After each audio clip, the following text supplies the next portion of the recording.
You work so hard. You show up every day. You do what's expected of you. But deep down, you know the truth. One paycheck shouldn't decide how your life turns out. But what if your evenings meant progress? What if your weekends built freedom? What if your laptop became more than just a screen? This isn't about quitting your job. It's about giving yourself options. While others scroll, you start building.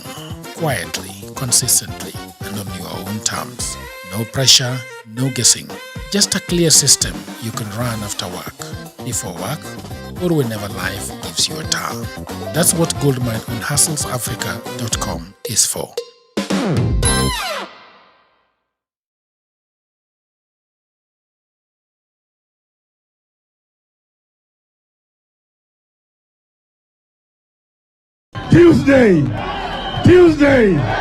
Tuesday. Haikuzo makasi ni watafute uongozi pamoja wasitafute. Kweli una maana gani? Una maana wewe ni binadamu ya mavi ya kuku. Mashamba yetu harambe. Nguruwe kujikanga na mafuta yake na Afrika itakwisha. Padani agosho ngai no mwega naende shode. Wakati hiyo ilikuwa ukisema ngwe ndani ngwe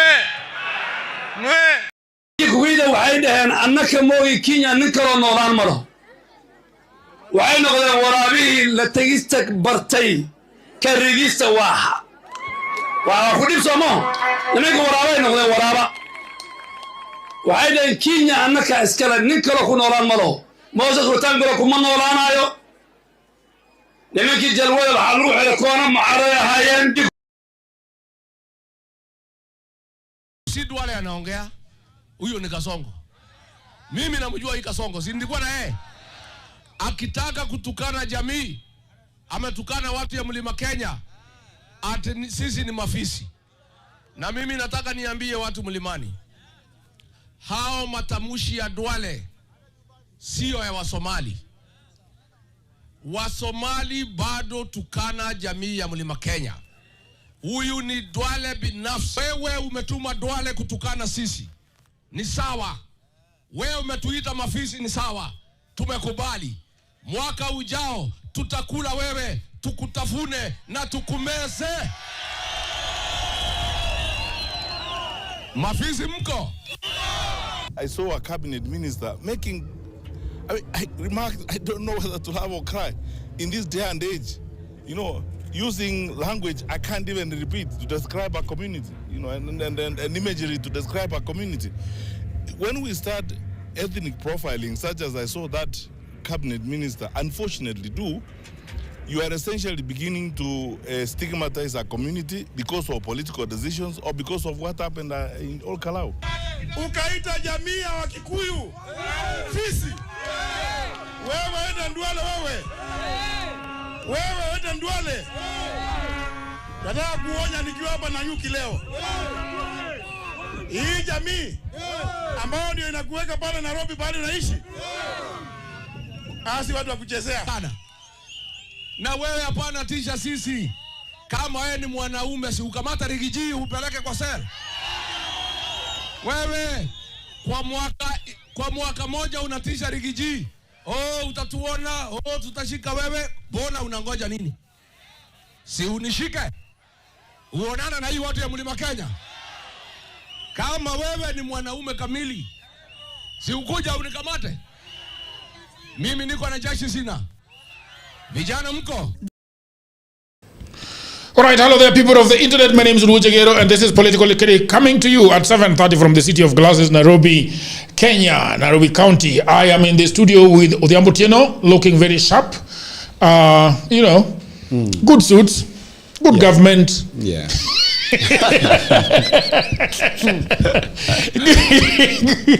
Good suits, good government. I am with Wayua, the journalist from Citizens Mike, and I have this young Gen Z. I don't know where he's coming from, but we will know shortly. Odhiambo, how is the politics going? You have been very moody. Yesterday, your president, His Excellency Dr. William Samoei Ruto, was in Western. But it is interesting that the pictures that are circulating online are showing him moving from one state to the other with the yellow buses. And the president moves in a convoy. No, but every stop where he was, we could see yellow buses. There's no problem with yellow buses. Do you think there's a problem? A lot of people. Is the head of the state. Okay. Those buses. Okay. Belong to schools. All right. Principals, head teachers of those schools hire out those buses. Okay. And when people want to go where the president is, they tend to use those buses sometimes. It's fine. I mean, there's nothing big about it. Though, it suffers the problem of branding. Okay. That whenever yellow buses are seen, it is presumed that, oh, somebody must have paid the bill. Of course, somebody paid the bill. And I don't see a problem if the president facilitated them to come. Okay. It's okay. Simple. But I don't expect them to walk to where the president is. They're not going to. But I imagine that there are days that we used to go, even when we were organized to go and meet the president, Mr. Moi. Then we would just be walking to the place where he is. There were no buses to ferry us there, because then who will be paying school fees? And in any case, why does he have to have a lot of people around him that do not have fare to go to where he is? Because I don't think it is fair for somebody to use their own money to come to where the president is. Okay. If it is not the initiative to go there. Okay. Okay. And if there is a means, there's provision of facilitation. Like if you want to come to where the president is, here is the buses, or here are the buses that you will use to come to where the president is. I mean, it's okay, Jagero. You don't create something big out of it. It's nothing, really. Yeah. Odhiambo, I think you're very dishonest. No, you're very dishonest. Okay, how dishonest am I mean, in 2022, Ruto had everybody he needed, and he needed not to pay anybody to show up. So suddenly he's president, and Rigiji has taken off. Well, he has booted him, and Mount Kenya is going away, and everything is, Sifuna is taking over Western, and suddenly you don't feel like Ruto is becoming lonelier and lonelier by the day. Be honest with yourself, Odhiambo. I mean, lonelier. They are not coming for your suit. I realized that you bought a very new suit. This one was given to me by LIS. and since the Bushmen gave you this nice suit, seemingly you have issues with my suits. No, I think mine is good, but I like it. Yeah, but I don't know how to put this thing. The pocket square. Yes, you see how I put it. I don't know how to put it. You come from Nyakacha. How would you know? It doesn't have a formula. But it doesn't really have a formula. Yeah. It doesn't have a way to put it. Yeah. But I don't think it should be like this. It should be neat. It should be neat, right? Be neat, yeah. Can you pass him to put it for me? You wanna? How do you put it? You can even just fold it as a pocket square like that and then insert it. How? Just as it is. You don't have to scramble it.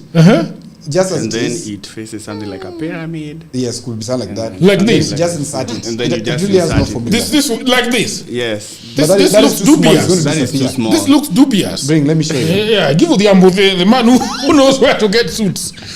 So just like this, it's a pocket square. Okay. I can have it as such. Let me use it, okay? Okay. Very nice. Then you just insert it. It actually has the measurement. Just insert it. It looks neat still. See that? That's very interesting. Yeah. That's very interesting. But also, you can, and this one, the pocket square should never match the tie. Yeah. Ideally. But this should not match the tie. No, actually, the coat came with the tie like that looks like this. Should never match the tie. But it's beautiful. I love it. The material is very nice. The material is very good. The other way, like this one, I always hold all the four corners. Which four corners? It has four corners. So where are the four corners? Just bring them together. It's a rectangle. Bring them together. Okay. Then it has this bulge. Okay. So then I just insert it as it is. Oh my goodness. It will have a flower. This is kind tough. of look. This is really tough. How does that look? Very nice. Well, you've tried. But no, make this pocket square. You're not succeeding. Make it a pocket square like it was. Like that? Like I gave it to you, no. Like that? No. You come and put it, Buana. This thing. People of the internet. Okay, put it. Let's see. You're not used to wearing suits. Somebody in this Nairobi. We know I'm not a man of suits. I'm just being a hyena. When ni mamba. Anajua Dontire kweli. So that is what happens. Okay. Anyway, I was asking you a question and I was wondering. I think something is really happening, and I want you to be the government spokesman. I want you to be the government consultant. What are you telling the government going forward? Because when you saw Sifuna having such a large crowd in Western, na Ruto was having nusumkeka namna ile, I mean, it's not. First of all, I would congratulate the government. Okay. Very, very much for not having in any way interfering with Sifuna's rallies. Okay. That is a big step. Okay. Because we had those overzealous staff. Big members. up to the Nine Lot. Yeah, we had those overzealous staff members around him. Yeah. Who would want to throw tear gas everywhere Sifuna goes. You know, persecution in politics creates the other person. Yes. It's called martyrdom in politics. And I think that's a big step. That's a big win for him. It shows political maturity in his team. I think it's lovely. I love it. 2, I think there's no harm. Sifuna is part of the future of this country. We cannot just ignore him. Okay. Sifuna sits at a very important position. So it's also important for us to listen to him. It's important for the government to listen to him. Because opposition is not enmity to the state. Neither is it, there's this term we use, when it's not insurrection. Towards the state. It is just difference of ideologies and promotion of those ideologies. In terms of politics, it's a very good thing. It's very safe to have Sifuna as a candidate than Gachagua as a presidential candidate. In fact, a competition with Sifuna is very predictable because you can see where it could go. You know possibly the outcomes are very straight. He's a man of order. He's a man who understands how to participate in an electoral process. And you listen to his speeches, they are devoid of vitriol, where people just throw HYENA words or talk about who murdered which girl and talk about who is, like there's a little bit of, harsh words here and there, but they're politically correct for me. Because I'm talking about corruption and referring to the state as failed, etc. The regime has, it's very fair for me. It's very fair comment. And the only thing that the regime has to do is to sit and just plan. It's chess. Chess. And Sifuna is a good one. And don't you think that we are going to see something huge? The political draw parallels for me. 2007. 2027. No, 2007. Okay. 2007. Raila Odinga. Yes. We saw the rallies. Yes. I mean, do you think Sifuna is gonna marshal that rally of 2007? There is a possibility of the narrative momentum sustenance. Okay. If an election was called today. Okay. Today, now. Okay. Most probably President Ruto will lose against Sifuna. Most probably today. Because the opposition is still disenfranchised and Sifuna looks like he's coming up very nicely. But in 2027 or in 2007, let's draw those parallels. Yes. The more things change, the more they remain the same. Because 2007, Raila was ahead. The state was panicky, and for a long time there was nothing really happening. But there's a very strong hand that was very weak in the political structure of the state. But it had the complete blessing of the president. So if anything is to happen in 2027, 1, we are going to have something interesting akin to 2002 if Gachagua's words are to go by. Okay. We said hakuna rush ya ku announce presidential candidate. We can announce it in May. She's fine. That is a very dangerous step because the excitement will sustain. I don't believe him. I do believe him. I don't believe him. You know why I believe Gachagua? Yeah. Because Gachagua is as real as it gets. It is in his nature. He can't help it. I said it yesterday. Yeah. He can't help it. He has the heart of a child. He has the outcome of somebody who doesn't have a filter. Whatever is in his heart comes out. Yes, whatever is in his heart comes out. And I would even further say that the logic processor of Gachagua is a little bit relaxed. He goes more with his emotional processor, and which is very beautiful because then he speaks from the heart, whatever he truly feels. And let me tell you, the Gachagua operates on a very simple platform, which I love, and that is the best strategy is the obvious strategy. And it makes it so obvious that we don't have a presidential candidate, we are not ready to have it now, there's no rush, we are going to have it next year, May, as the united opposition. So whoever rushes out of the opposition today will be considered a traitor of the progress. Okay. But the other question is, and I'm going to allow this gentleman, probably let me allow you guys to come in, then I'll go back straight to Odhiambo. Okay.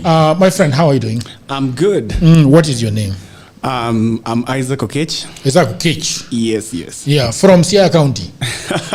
From Homa Bay County. Okay. How do you like the politics of Homa Bay? I mean, as a Gen Z, what's going on there? Are you loving it? At the moment, I think it's not so much thrilling. Okay. I think the ground has not yet started erupting. Okay. In a way that it would now start bringing the political jitters so that even Gen Zs can get on board. But what I've been hearing from the ground is, I think kind of the ground is shifting. Even the Gen Zs that are on the ground down there, I think they are having a wake-up call on how the political paradigm shift is happening. All right. There are two people that are very interesting right now in Nyanza. So you have got Gladys Wanga, who is going to be your next governor, and then you have got His Excellency the President, Dr. William Samoei Ruto, who is going to be your next president. That is how you are planning it? Not really. Okay. What is going on? I thought you Luos were with Raila with the guy that Raila Odinga left you with. I think 2027 having Raila not part of the politics, it's really going to change a lot. Like even from my own standpoint, what I'm looking at is, you see, Raila has always been that kingmaker within Nyanza region. All right. And this morning I was listening to this show where they were saying, people have always thought that Luos are united. All right. But it's just that they rally behind one family, which is the Odinga family. All right. But right now, I think there are several kingmakers that are going to come up. All right. We've seen the likes of Orengo. Orengo is coming up as a very formidable force that really can be a kingmaker even for the governors who are vying. So I think a lot is really changing. But I'm asking you, where are you taking Ruto back to presidency in 2027? As a Gen Z from Nyanza, I bet not. You who? So who are you taking there? The other forces that are going to erupt that align with the narrative. Matiang'i? Not really. Okay. Yes. So Kalonzo? No. Okay. Guys who are pro Gen Z, like our agenda right now. Okay. Who is that? The ground is already speaking up. I can say Sifuna. Yeah, but why are you not confident of your man? I wonder you why. Ask Nyanza in particular. No, you. I'm asking you as a Gen Z from right in the heart of broad-based government, right? Yes. Are you a big fan of Gladys Wanga? Not at all. Okay. So who then is going? Magwanga? We are waiting for anyone who's going to come in between there, because I think Magwanga, being my former MP, I understand his kind of politics and how he plays his game. So I don't think really is a good guy for that position. Okay. Yes. What makes him a bad one? He's.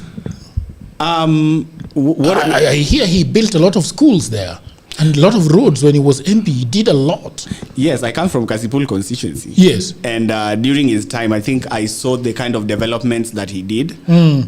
From, like, in terms of even education alone, he really invested in that. I think one thing that the village has really boasted about is how almost every school in Kasipul has a school bus.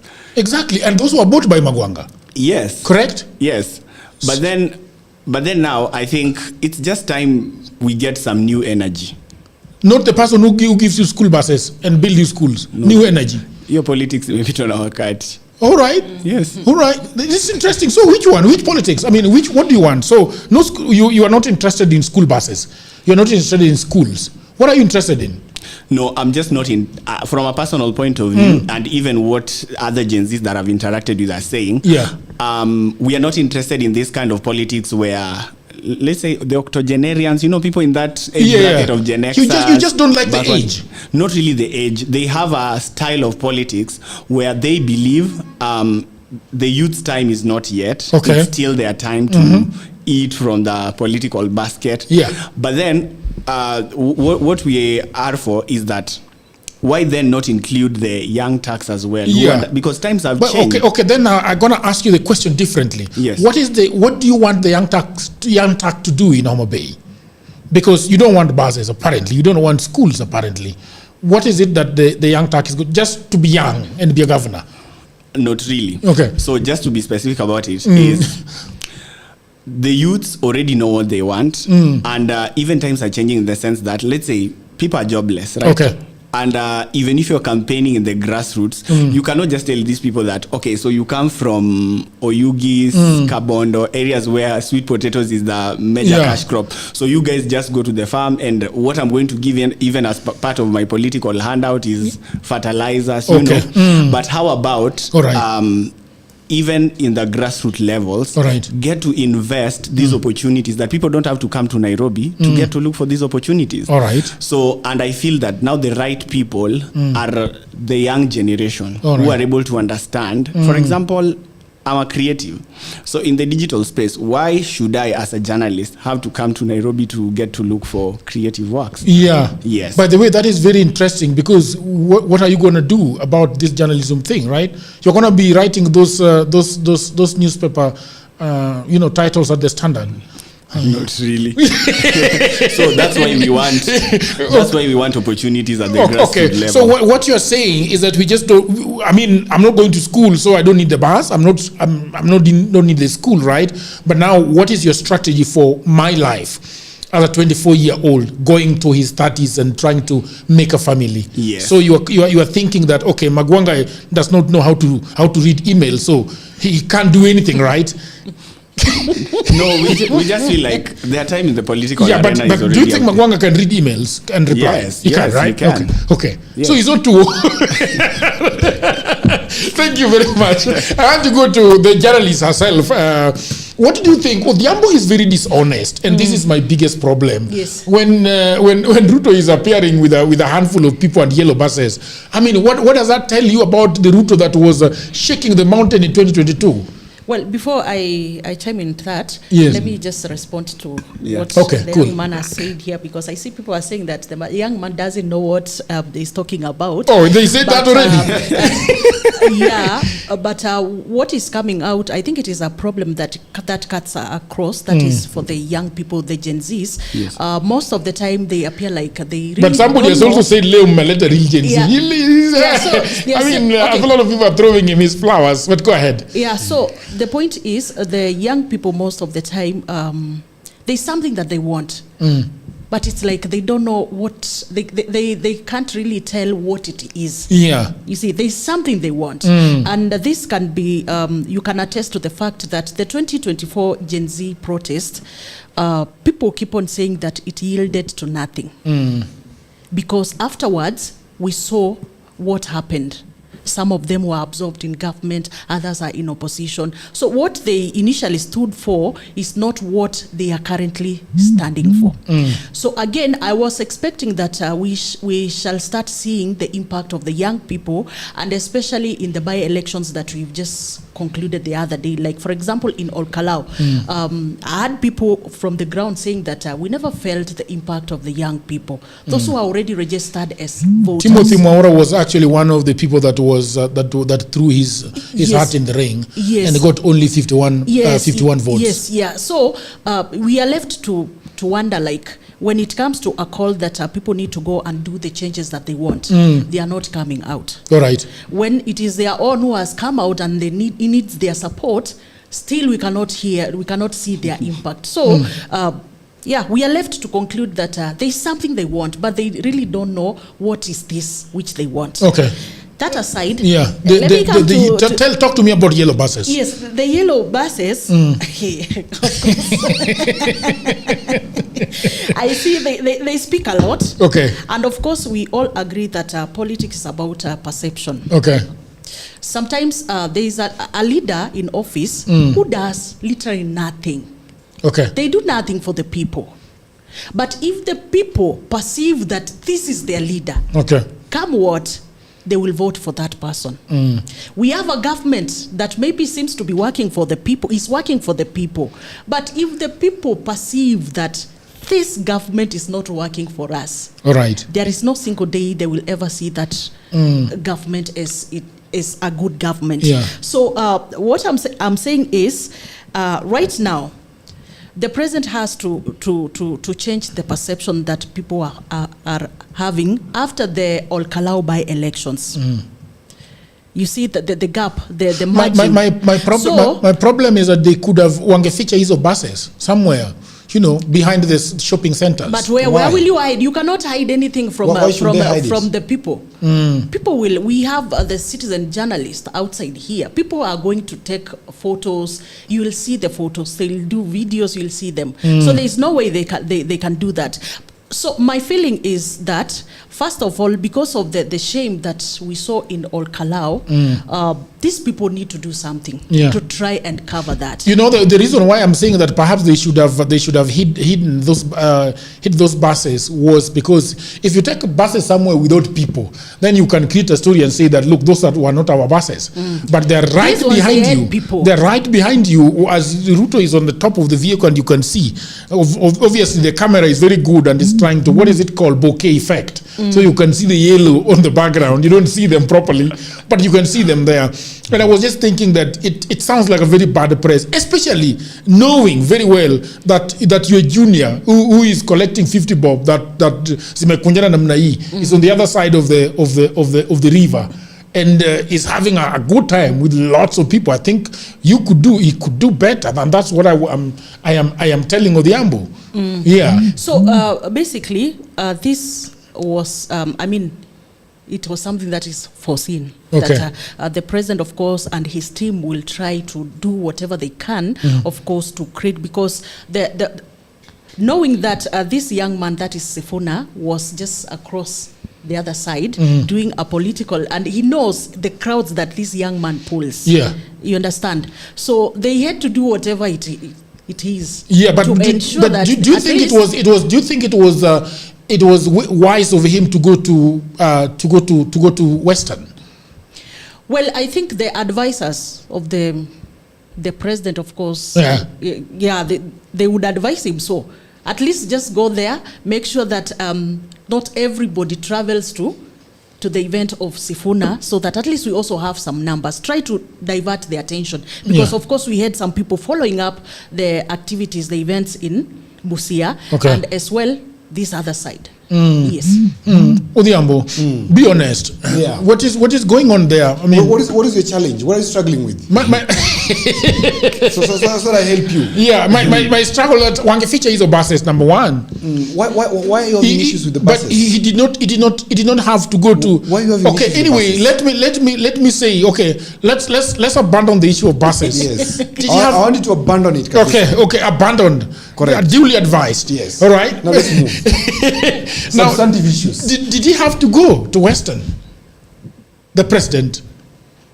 The president's itinerary is not prepared the day before he leaves. Are you aware? Yeah. Oh, so you're saying that his was on the calendar before Sifuna? By far. Oh, I see. Yes. Oh, I see. What the president's calendar, what a tragedy. The president's calendar is prepared way before. Only emergencies are fixed within the calendar. Because for you to move a president's event, remember you're moving a whole logistics team. Even the advanced team. Even the advanced security team, which have to always arrive. Like the NIS, the NIS team that is in the president's cordon. Yeah. Will have to arrive 2 weeks before. And they sit with people, they drink uji, they do what? They assess the team 2 weeks or even 3 weeks before. Before even Sifuna announced? Before even Sifuna announced. Oh, I see the quagmire. It's not a quagmire. It's just okay. And the president was in Tesoland. Sifuna was in Bungoma. These places are two different places, Jagiru. It's like somebody saying, I don't think that. Just a minute. At Jagiru, unatoka hapi? Migori. How is Kisumu? Have you heard that in Nairobi? Yes. Somebody asking you, believing that Migori is part of Kisumu. Yes. But Kisumu is a distance away. Yeah. And Migori is 3 hours away. Yeah. Okay? So Tesoland is far away in Busia.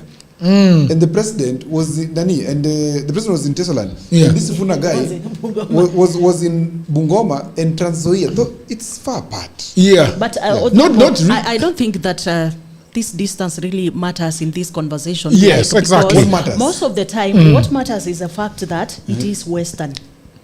What matters is that it was Western, yes. Yes, it was But a what is rally. the It challenge was the with- homecoming what is the of, challenge with that happening? Yeah, and I think Because Sifuna's event anyway was very I think the president should have cancelled that event. Why? Because it looked like he was competing with Sifuna with yellow No, buses. it looks like interpretation is a whole unit in law school. Okay. It looks like that is what you want to see. Okay. Okay, that is not what was happening. Yeah. I agree with you that if I were on the president's team, I would have told him not to go to Amagoro or wherever he was. Okay. That place. What was his name? That's such a name. I don't know where it was. Hey, Tezoland. Yeah. I will tell him not to go there. Yes, correct. I will tell him that's true. Because it will look like now you see it's a topic of discussion. Yeah. That they are, and the newspaper headlines are carrying it side by side. Yeah, So it's right. Bad, it's bad press. It is really bad. That's true. It's bad press. But the fact is also that the president arranges his events way ahead. In fact, he's not the one who arranges his events. At the presidential level, he's managed. Yeah. We have the chief of staff who is in charge of his diary. So it's upon the chief of staff to know if this is going to be if this is going to give a side by side headline. Okay. Then it's not going to work. So it is. True story. We have to be honest, right? This is the honesty platform I wanted you to be there. No, I agree with thank you for coming to it. you know, Jagiro. Yes. I'm not an apologetic defender. Yeah. Okay. I'm a reasoned defender of the president. Okay. If something is off, we talk about it. Yes. In this communication wise, 2 days consecutively, the president is sharing the front page. Yeah. Against Sifuna. Well, on one side it is wrong. On the other side I see the benefit because me I'm a toxic positivist. So on the other side I see the positive that you know what? It's no longer the president versus Rigadi. It's the president versus Sifuna. And Odhiambo, you see now what your proposal would have been such a break, such something's really hurtful to the president. Yeah. That he's being told that because this young man is going to a place where you are supposed to be, now as the president of Kenya, Dr. William Samoei Ruto, the commander-in-chief, now has to cancel his event because of this boy. Yeah, now that is bad. That is far worse. That is far worse. And that's what I was saying. I would advise him to do something else. Yeah. Around there, but not a public rally. Aende ile kanisa atoke. Aende tu kanisa, akimaliza atoke. Ama aende inspect a building inajengwa because there's a lot of projects going on there. Just go and inspect some stadium that you like building or some ESP market that is going on or some road somewhere or just go and visit Wazee somewhere. I mean, find something else, but let it not be rally versus rally. Yeah, that is. Yeah, especially with yellow buses. Yeah, For me, actually, but Odhiambo, you have excuses. I think for me, I don't think that event was pre-planned. Which one? Yes, I don't think. Well, you think that the president? You think that the state just woke up one morning? No, not really. That is. I don't want to say that's naivety, but I want to say that is the most. Don't speak like that. No. Allow him to speak like that. What you are saying? What you are saying? Let me tell you something. Because you said these trips are pre-planned, and we agree. Yes. We are in agreement. Even myself, I know that. All right. Yeah. But again, you also said there is a space for emergency trips and those events. Yes. So I want to include this one in that small percentage.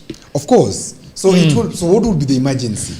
I would say the emergency is that there is a rally by Sifuna. No, that's not an emergency. That's not an emergency. But I beg to disagree. That's not an emergency. You also beg to disagree with.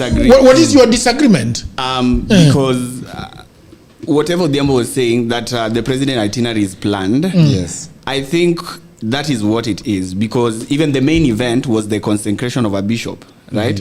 So I think beforehand they'd already sent a letter to the president inviting the president to this event. Yes. And then now only these other things that now he has to do, roadside stops, I think now those are spontaneous. And it's like the president is also hungry for votes from that area, because many times, despite the roadside stop and also in the church, he mentioned that he'll be back. In fact, he was telling them, leo sitapiga siasa mingi sana. What I'm just going to do is nimalizane na bishop, niwasalimie, then wamama nitawapanga hiyo mambo yetu nikirudi. That's what the president said. Yeah, so I think so. But Odhiambo, we are starting to see a horror show. A what? A horror show. Okay. In the lead up to the as we take this sharp bend. Yes. You know, horror show. Yeah, it is a horror show for the government. You know what Kibaki saw in 2007. Because I feel like, do you know something that Gachagua is saying today was very interesting. Yes. And that is why I disagree with you that these people will have to wait until May to announce a presidential candidate. Today was very tough on the lazy Kalonzo and the tough Matiang'i. Tough but not walking. You know? And he said that hawa majamaa wakimbie vile mimi na Sifuna sisi tunakimbia. Huyu jamaa angeharibika kichwa. He was referring to the president. Okay? So I don't know, because do you think that Sifuna is going to wait until May to announce his presidential candidature? I've always said that Sifuna is a man of a different metal. Okay. And Sifuna can, and I've always said, my biggest issue with Sifuna from the onset has always been, let him walk his walk. Yes, awachane na hii watu ingine hii. This is chaff. This is chaff. Yeah, this is chaff. This is fluff. Yeah, fluff. Nothing. Yeah, nothing. Exactly. These are people from bygone era. Okay. What octogenarians who are hangovered over the legacies that state power comes with. Yeah. These guys are suffering from a prolonged hangover. Wow. That they shouldn't be allowed anywhere around Sifuna. Sifuna provides some breath of freshness. I agree. That he should not mix with these people. But he says as a matter of strategy, he has to mix with them. Well, I do agree with him begrudgingly, because politics is a game of numbers. They're not going they're not going to throw that mud at them, you know, Rivayala kind of mud. Yeah, but I'm not saying, you know, it comes a lot of reputational baggage. Ruaraka land, you know, mud. Muchari mali pali, body bags, mali huko. Mambo ya shareholding. Yeah, shareholding. Yeah, you know, it comes a lot of reputational baggage. So he's going to them, and that's what I was saying. Sifuna, don't go to them. You walk on the red carpet. Kwa kama Sonko yule wa Senegal. Yes. Walk on the red carpet with your head high. Okay. You're a son of a nobody, yes. Even Ruto is a son of a nobody. His father is not known. He said that himself. But Odhiambo there is a difference. So even Obama was ile nyumba ya Sifuna uliona? It's very, in fact, Jegero. Okay. If there's something I have to loud Sifuna on, yes, is that house.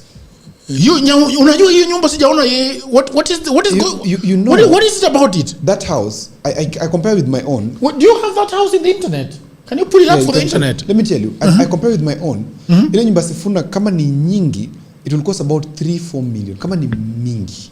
Yeah, but that's very modest. That's a decent house, yeah? And very decent. That is what UNET was making fun of. Yes. Really? And you see, that is beautiful because it shows that Sifuna is very close and relatable to the common person. Because, I mean, the house that you built is worth around 4 million. Sifuna's house is a little bit lower than yours. Which means you can easily relate to Sifuna and his lifestyle audit, if you audit him. Yes. You find that this man has not put his hand in cookie jars all over. Yeah. He's quite clean. And that's what I was saying. There's a fresh breath of air around Sifuna that should not be contaminated. And that's the issue of always business. Sifuna wacha kutembea na watu. But it's his minions think that I'm against him. No, but Odhiambo, if you know, school me, this is your politics. So we have Sifuna who is not having money. Yes. But on the other hand, we have the presidential campaign that needs upwards 10 billion. About 10 billion. About 10 billion. You know? Yeah. He collected 2 million the other day. He has to go to several markets, right, to collect that money.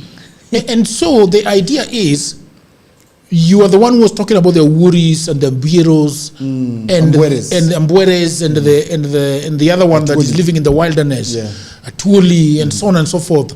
Sifuna is sort of feeling naked, that I don't have clothes on me, I don't have the money. So perhaps it is important to be around these people because they're the ones, you know, I'm seeing Wanjigi, the money man, going to Wamunyoro, probably that's where the money is. Okay, he's looking at Babu namna hii ile CDF imeishaisha. You know, hakuna pesa. So it's a catch-22 for Sifuna, right? What do I do? Do I face the people with nothing? Yes. I mean, remember the Sky team that that Uhuru did. Uhuru was having 8 choppers, all taking. The other day I was having Ken Mijungu, and Ken Mijungu was telling me that it's 350,000 per hour to hire that thing. And you can imagine if you have a Sky team of, I see Sifuna's house. It's not too bad. It's okay. It looks beautiful. It's okay. It's okay. Yeah, it's okay. Yeah, I think it's okay. It's beautiful. I like it. Yeah, mine is not far from it. Yeah. It's expensive than mine. Yeah, it's expensive than yours. Yeah. It's okay. So now, the Ambo, we are having this problem with Sifuna that he's saying, what am I gonna do? Babu doesn't have the money. Orengo doesn't even know what is going on in Siaya. He probably doesn't know. He's not a thief. Orengo does not look like a thief. No, Orengo does not know how to steal. I don't think the fellow understands. No, he does not. Pesa kidogo namna hiyo yeye anajibamba. Orengo ni kama akiwa na 50 million. Yeah. He's so happy. His world is done. Yeah, Orengo has to be really happy. And he has a home that looks like an estate. How so? If you go to Rengo's home, I went there sometimes back. Okay. Out of the advantage of working for the Dingas, of course. Yes. On every 26th, we used to go to Rengo's home. Oh yeah. Rengo's home is tarmacked. The inside is tarmacked all over. It's like one of those castles that I see in the UK. United States. Not castle. It's like those malls in the United States, which are like you see the Naivasha one, that place where we like stopping when we are driving. Yes. So this is Safari Center. Yeah, so there is a house there on its own. There's another one at the corner there. There are 2 others huko chini, but it's all tarmacked in the compound. It's beautiful, estate lagis. It feels relaxed, and it looks like somebody built it. Okay. It doesn't look like Orengo built it. Orengo does not build such a house. I think that's unfair. No. It's not unfair. Somebody can build me a house. How much do you think it costs? 50 million? He can't do it for himself. Because of the tarmac. Yeah. Orengo does not build a house. Orengo doesn't build a house. No. Yeah.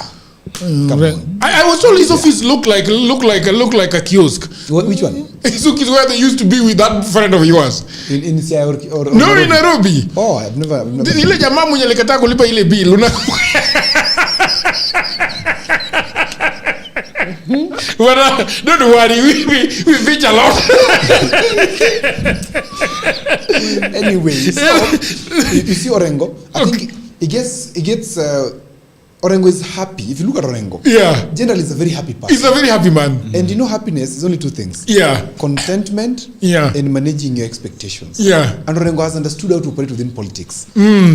Kidogo tu hakuna kitu nyingi. He does not want to involve himself in big real estate projects, buildings, huge ambitions. His only huge ambition is wanting maybe to be the president, fantasy president. Yeah. That's what angers me about him.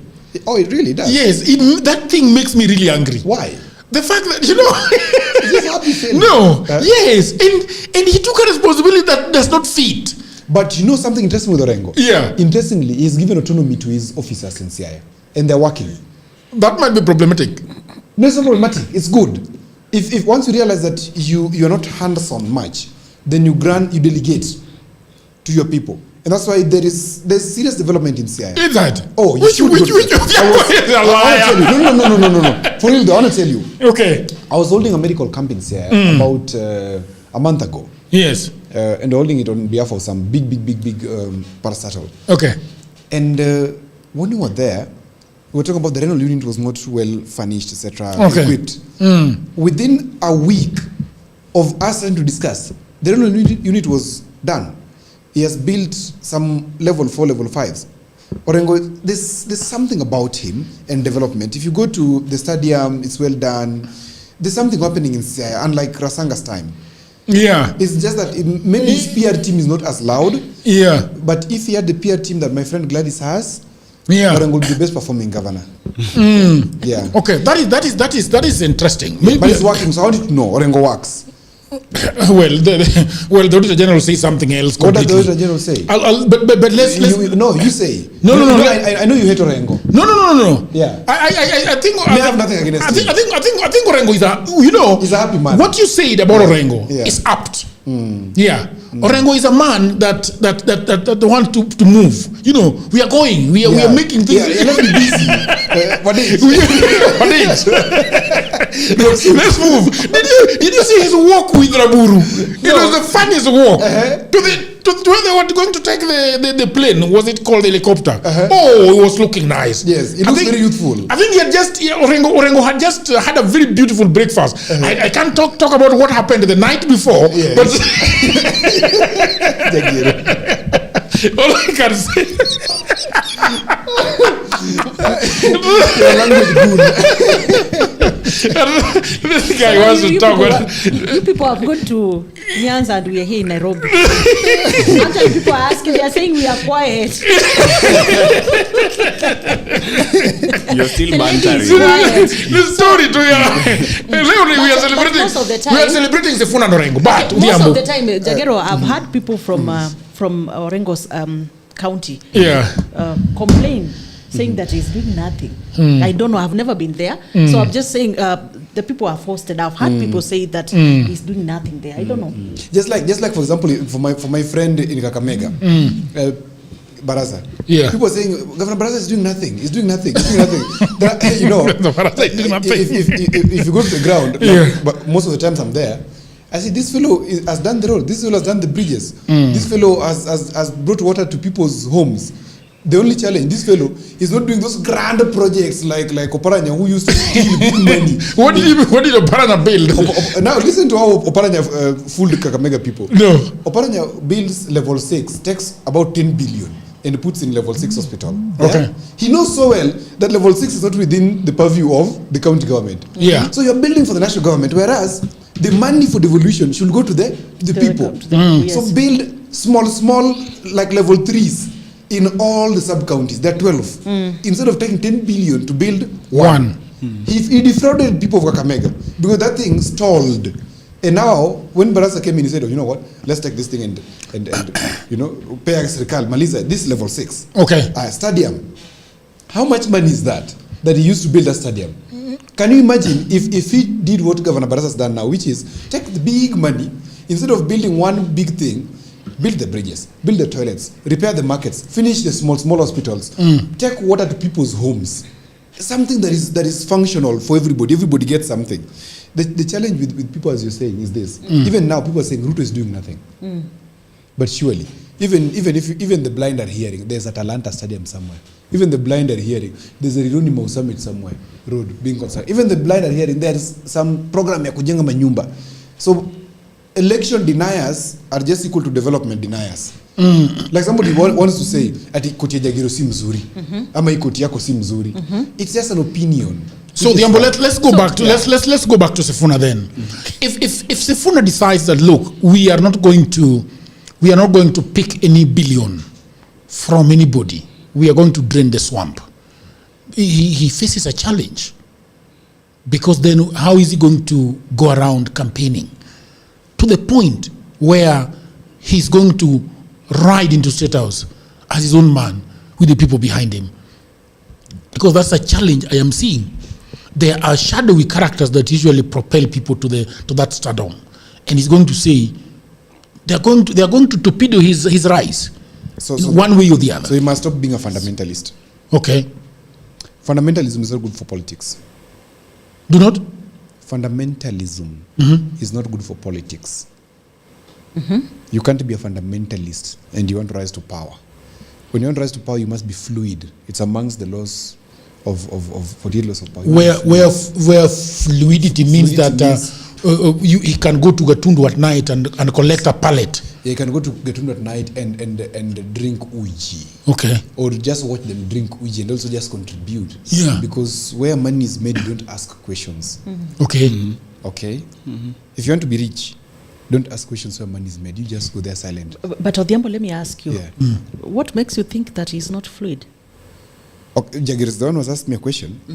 No. I am tracking his words. Yes. And when he's collecting those notes in Trans Nzoia the other day, he said that mimi nataka kukuwa na deni ya hawa, si deni ya wale. So the assumption is that when you are going for something grand, as what Sifuna is trying to go for, you need financiers. Should we speak the truth? Yes.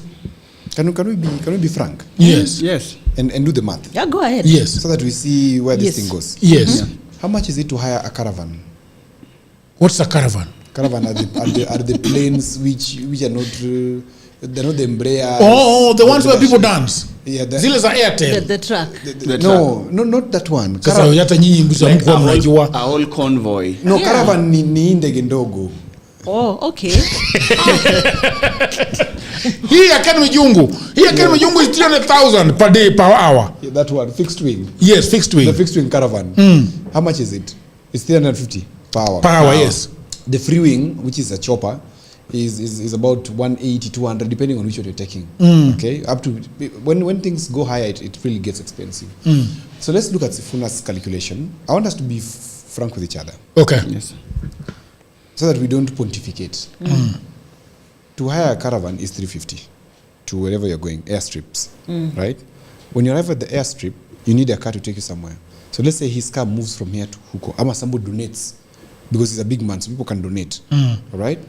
Then, does he have staff members who may need some payment here and there? At the end of the day, they will have to need them. Because even people working for you, even if they're volunteers, you are human. It is called in America. It is pretty figured out. Yes. Right. Yes. They have a very figured out. What is it called? That operation. The secretariat. The secretariat. Yes. So as much as it could be fluid for now that people are volunteering, which is beautiful, but even the volunteers always receive some stipend. At the end of the day. There's a public address system that somebody hires, somebody puts fuel in it, etc. Yeah. It comes a time where you may need to now finance particular things. So of course, this whole thing, Sifuna's salary will be about 1 million per month or 2 million on the highest. Yes, Senator. Yes, Senator. Let's say 2 million on the highest. And one rally is already caravan pay imeshikwa 350. Let's say wame contribute kila mtu kidogo kidogo. Basically what I'm trying to say, it's a little bit unsustainable. A little bit on the factual end. And you need money. Now when you want to go for money, of course there's the front face which you give the people. And that's what I call pontificating. Okay. You pontificate that I don't want to touch their money. Okay. But behind the scenes, you have to talk to them because somebody must give you money, Jagiro. Those things are expensive. Kama mimi ndio nakimbia kidogo na mimi naona hivi. Jagiro. Okay. I think I want to interject. I think that is the question that I asked you while you were prepping. That do you feel that crowdfunding, is it possible for Kenyan politics? And then I think the reply you gave me was, it could be a game changer, but it's not sustainable in the long run. But then I believe it's time for a change, so it's possible. Yeah, it's just that as the electorate, we tend to be so much entitled that you are the one who has, if you're the one vying, so you need to give to us. But if the narrative changes, I believe it can work. Again, I also want to support him with the fact that look at how many rallies has he done so far, Sifuna? Almost 20. How many? Quite a number. Quite a number, right? Yeah. And we've seen just everything working out properly. So today I was speaking to one of the organizers of the Sifuna rally, and he was telling me that he spent over 400,000. So the other day he was telling me that they usually contribute when they are doing this thing. They contribute. So what I want to believe is the fact that Sifuna has a good support system so far. Like looking at the people who are surrounding Sifuna, I would say that Sifuna is having a good support system. Who are they? Unlike, who are they? We have so many aspirants who are supporting his dream. What do they want in return? Of course, they are in that movement. So they want, of course, the movement to succeed. They want Sifuna to go all the way to the ballot. Well, the issue of financing the presidential elections, of course, also touches on, we can just see what Kalonzo is suffering from. I want to believe it's also this issue of financing. Because right now, people are saying that Kalonzo cannot just go for these campaigns because he doesn't have finances. Which finances to do what? To traverse across the country. No, he has got 38 employees given to him by the government, and he has got six those are six employees vehicles. being given. But now we've talked about the 350,000 for. If the other is going to Kabondo, yes, with a small company for PR, Kalonzo can't go anywhere. With this pension. I train people in public speaking, and I use my money for public speaking. You use your money to do that, but of course you're being paid. So what I'm saying, what is wrong with your tribesman? I mean, that's a good question. No. We were not starting this conversation out I to didn't calling me a tribe. She's Kamba. No. Let's get back to the conversation. And the conversation is about money, funding your presidential Why you are? Aspirations. Why you? Yes. Why not happy being a Kamba? I didn't say that I'm not happy. Yeah, but she doesn't identify as you know one. that I'm a mixer. Yeah, I know, but who cares? So, who cares? So let's get back to she's the conversation. She's not a mate. She's a Wayua, Mbithi. I mean, although there's a very serious Mbithi from that side. Yeah, a professor of African religion. But I wanted to ask a question, and this question is not. It's very difficult for me to ask this question. Yes. By the way, because I feel like the people from her side, from the Kamba region, are sort of very laid back when it comes to doing things. You know, especially their politicians. They're not very aggressive. And right now, Gachagua is already bitterly complaining about Kalonzo Musyoka and Fred Okengo Matiang'i, that they are not pulling their weight. And that is the problem. But I think she's derailing us. In as a matter of fact, she doesn't even want to be called Kamba. So let's go to No. Okay, the other my point was, okay. My issue, we were talking about the financing of the presidential elections. Yeah. And that's the reason why we are saying that for Kalonzo to traverse across the country, to get to those other regions, I see the issue of finances pulling him back. Because what would you say is the reason why we are not seeing him move let me say this about Kalonzo, and with tremendous respect to the countryman. Tremendous respect. Look, Jagiro, Kalonzo's been around government, a minister, etc., everything. Kenyan economic space, especially with relation to government officers, has been sort of a place where you can start a business, a serious business, and it grows. Yeah. Kalonzo has been everything in government except the president. Yeah, everything. In fact, he's been a heartbeat away from being the president. Hata kampuni ya kuuza juala. He might have. Anasaidia nayo kitu yake kidogo sababu you must do we know anything that Kalonzo does as a business? It's either is a cat that hides or is naturally just laid back. I don't think if Kalonzo has ever bought fuel with his money. Yeah, for 50 years. For 50 years. Why? They've always been fuel from yes. He has been. Yes. Yeah. So so you know if you're a prince, like for example, there's a popular video I watch about King Charles of Britain, where one time a paper fell off his desk, and he called the butler in the next room to come and pick the paper and place it back on the table. And I see somebody who is saying, if it can't be financed, I'm not doing it. And that's why Sifuna beats them. Sifuna is saying, I don't have. Just like me, I don't have. Can I tell you, Jagir? And you tell the people. Jagir has come with me when I'm trying to talk somewhere. And I say, I don't have. And people say, I don't have money for it, but I don't have. The only thing I have is money to come there. So like Sifuna is doing it, he doesn't have. Yeah, somebody's saying that, Jagir, don't call her Kamba. Where is that? I don't know why people cringe when somebody calls you are Kikuyu or you Luo or you we are Kenyans. No, we are not. No, we are not Kenyans. Anyway, I did say anyway. We are not Kenyans. We are who we are. So what I was saying is, yes, I was just telling Jagero, we come back to the conversation to stop talking about Kampa. But you cringe a lot when yes, we were talking about Kalonzo Musyoka. Okay, let me just ask this. Yeah. I mean, just a minute. There's beauty in diversity. Yes. Yeah. Do you feel some type of way when they say you are Kamba? No. Why are you sort of I don't have a problem with that. And you see, this is not the first time. Why? This You is, know why? this Why is not I the say first time so? she has treated me unfairly like this. No. You know why so? I think you're gaslighting Why her. so?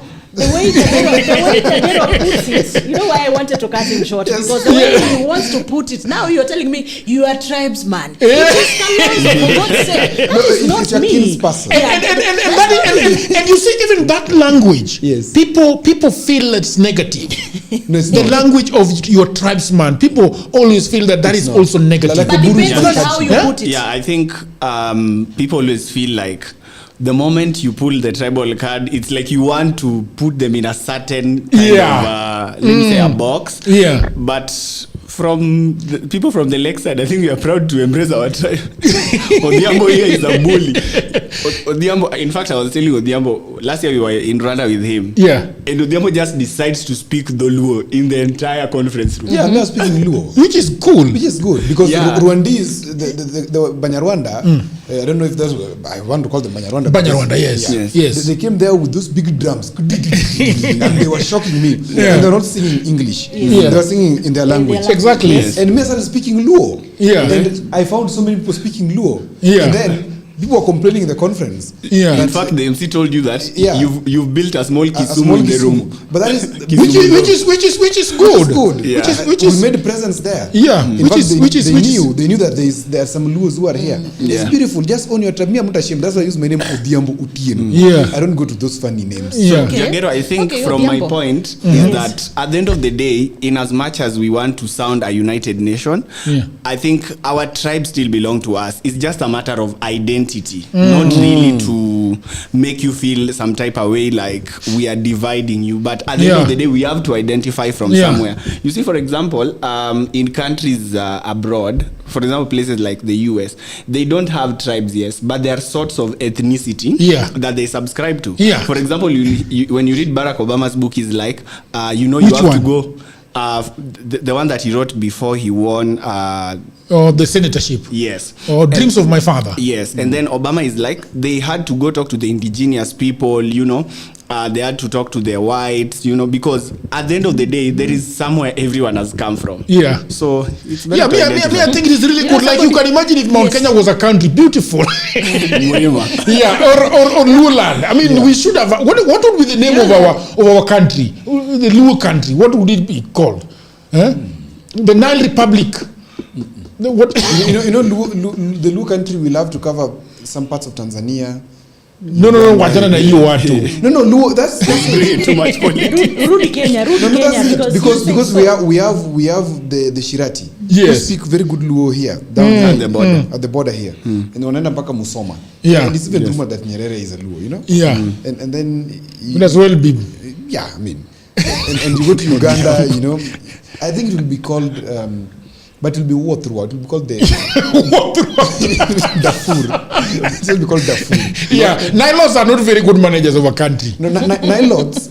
Really? No, they're not. In the morning, I was appearing at a show. Yeah. On Ramogi. Kaka wanene. Yes, it's called Kaka Wanene. And I remember talking about. I thought that was for journalists, though. Yes, it's a journalist bench. Okay. Because I'm a journalist. Yes. No, but those that are Yes. staff members at. Yes, the staff members. Actually, it's the head of TV, the head of Ramogi Radio, Then the then editors, Ken Muga, Ken. and then we have another gentleman there. Yeah. So as I was appearing there, one person did mention that Luos have this thing of fighting. Yeah. And I wanted to say, let me just say it anyway. Luos don't have a spirit of fighting. Luos have a character of righteousness.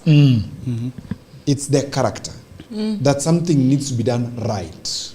Yeah. There's some communities where righteousness is seen as childish. Okay, because some things you overlook, but Luos have that childlike righteousness where this is wrong, it should be done this way. Yeah. But I think we must investigate where it's coming from, because it's sort of some trauma that they carry with them. Yeah. Yes. So that is that. So anyway, that was my question. That that Sifuna trying to barrel his way into State House without funds, it's going to be very difficult for him. And I'm wondering whether he's going to have people who are going to donate 1 billion, 3 billion, 500 million. I mean, Sifuna might call a plate, right? Might call a dinner where a plate is going for, let's say, 100,000. Yeah? Or No. 2 million. Huh? Yeah, 100,000 or 2 million. 1 to? 100,000 or 2 million. To 2 million. He can call for a 2 million plate, right? And I think he can fill I think he can easily fill a room of there is a hotel on Thika Road. What is it called?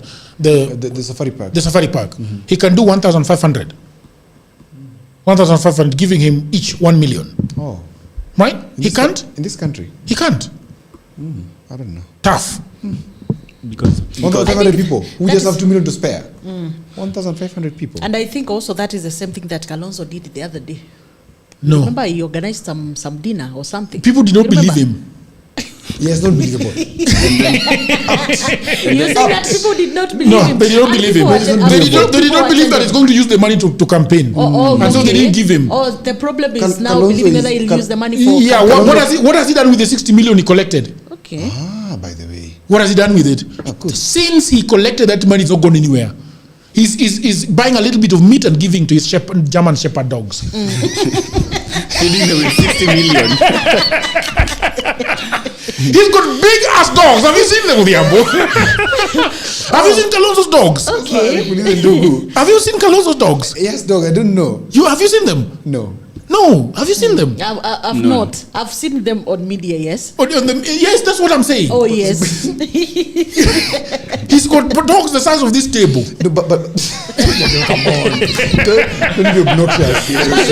We've seen Kalonzo in Homa Bay. We've seen him. What was he doing in Homa Bay? In How some long church ago? there. How In long some ago? church, look. And then also, how long ago? Yeah. Kalonzo is spent energy. To be quite genuine with him. This fellow has spent his time very accurately. Pension is okay. He can become a statesman and just continue advising Wakina Sifuna. It was quite a good choice for the opposition. Who? Kalonzo. Kalonzo. Yeah. They looking at what Rigiji is saying, they have started reminding him of Mudavadi in 2012. Madimoni. Yeah. Yes, in 2012, Yeah, Madimoni. Madimoni. He's giving Madimoni vibes. Yes, give Madimoni vibes. I agree. Yeah, Kalonzo, and they might. I think Mount Kenya is going to get their own to deputize Sifuna. And in fact, Jagero, today there is a tweet that I saw. This guy is saying that the united opposition seems very formidable, they are organized, but there is one ghost that might cross to the other side. Yes, and I think probably you are. And I think the best thing for Kalonzo to do right now, Odhiambo, if you ask me, is to join Ruto. Forget about this headache that he's having. Somebody said Jagiro Kalonzo is coming for you. I don't know where he's going. Kalonzo does not leave at night.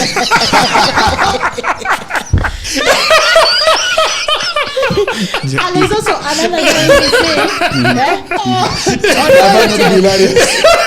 look here, Odoyotek is saying that Msichana has disappointed me. I don't know how Umekataa kukua mkama nataka kukuoa wewe. Anyway, can we go to the main topic? Let me get back before we go to switch the topic. Let's just get back to there's something that I wanted to say around Sifuna. Okay. And it's just about his homecoming. Of course, it was a big win for Sifuna, considering the fact that most of the time people have been telling him that even his own people, that is the Kadui people, did not vote for him. You remember? You remember? Oh, the Sifuna guy. Yeah. Things they are changing. Yes. So now, I think this homecoming was a very big win for him because now the people down there, of course, accepted him, and therefore, and of course, as he continues building his political presence. Yeah. So it is a big win for him, and of course, that is the reason why people cannot sleep right now. Thinking about what happened there, like the likes of Kina Odhiambo here. I know. Okay, people of the internet, there is we are having hyena politics.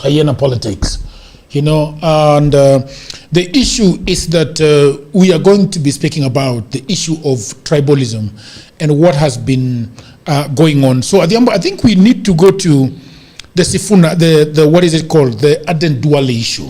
Aden Duale was in his homeland, I think in Mandera County, right? I don't know how you pronounce it, Lafi constituency, Mandera County. And he said a few things. Can you play that thing? It's in mother tongue, but it's just important for us to play and hear what he has to say.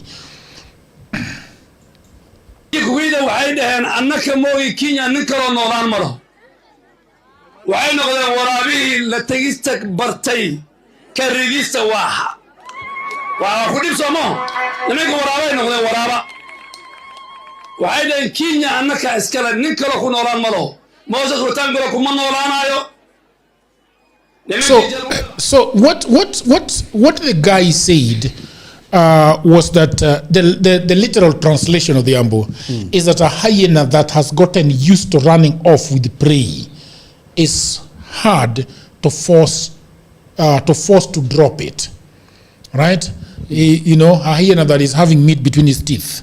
The contextual meaning is, in Somali culture, this proverb is used to figuratively to describe how difficult it is to strip individuals or groups of long enjoyed privileges, entrenched habits, or disproportionate advantages.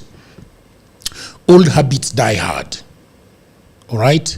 So the critics and Mount Kenya politicians interpreted the comment as a direct ethnic slur, targeting the Kikuyu/Mount Kenya community, accusing Duale of calling them greedy hyenas, Hiti, who believe they have an exclusive right to power and state resources.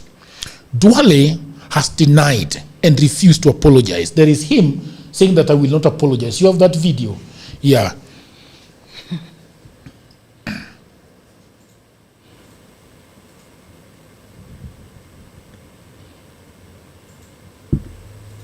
Kwa social media. I'm not going to apologize. Mimi atanirudi nyuma. Kwa sababu mtu amesimama anaongea juu ya shares.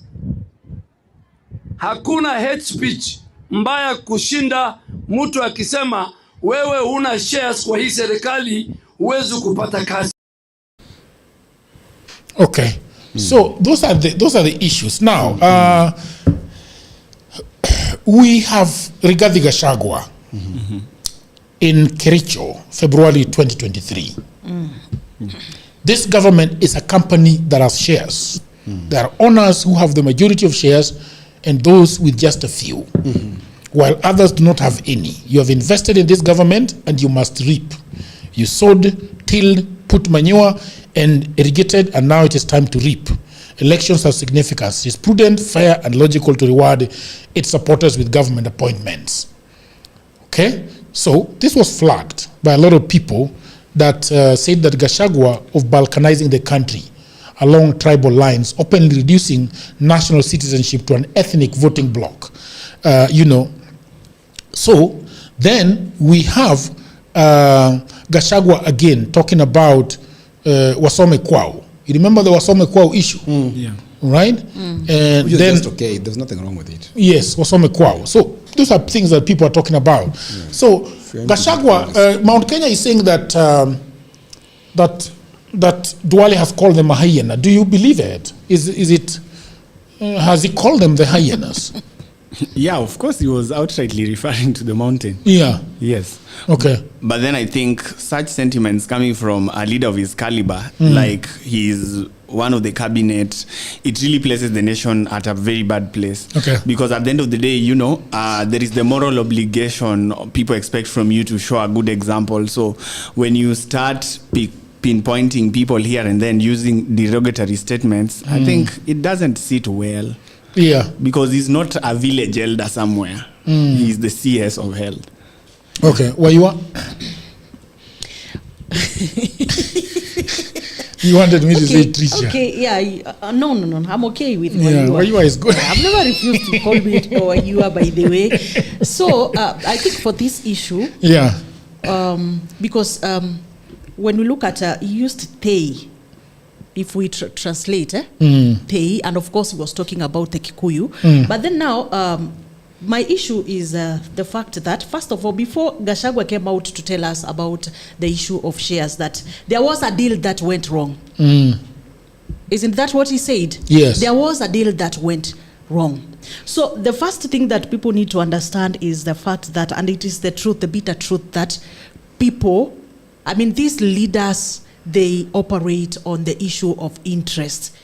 We, the people from Mount Kenya, after supporting this government, what are we going to get? We, the people of Western, after supporting this government, and that is what they say. The numbers, the numbers that they have in terms of votes, that's what they usually translate as their bargaining power. So it is something that happens. So I think for Gachagua, it's because he came out clearly and said it openly. That is now the time that, of course, I will not disagree with the fact that he talks more of his tribes people, the issue of tribalism, but the issue of the shares, this is not something that Gachagua has started. This is something that happens, and that is the truth. That is what happens. So when they say that they've been called hyenas, of course, every time people when they want to pass a message, we have so many proverbs, even from your own place, that will use an object to describe, to pass a certain message. So even this statement, I wouldn't want to say that the people from Mount Kenya should say or conclude that they are hyenas. But of course, there was a message that was being passed, and this message is about the issue of dominance. Okay. That is the message that we should be talking about. I feel like the issue at Sisi Nifisi, that is not a big issue. The issue is what exactly is Duale talking about? Why they are talking about the dominance of that community. That is, they are saying that, I mean, we're bringing the issue of marginalization, because I feel that is where the problem is, because people believe that the central people, I mean the central region has been receiving most of these goodies when it comes to, and actually it is not something that started yesterday in terms of development and all that.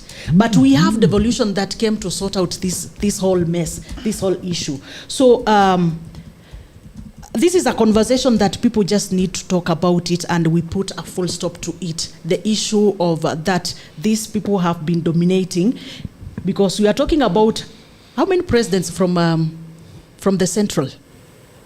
There are so many people. So what Duale is bitter about is the fact that Gachagua is saying that they should be in the leadership of this country, and the issue of marginalization, the issue of the mountain, the developments that they have in general. Yes.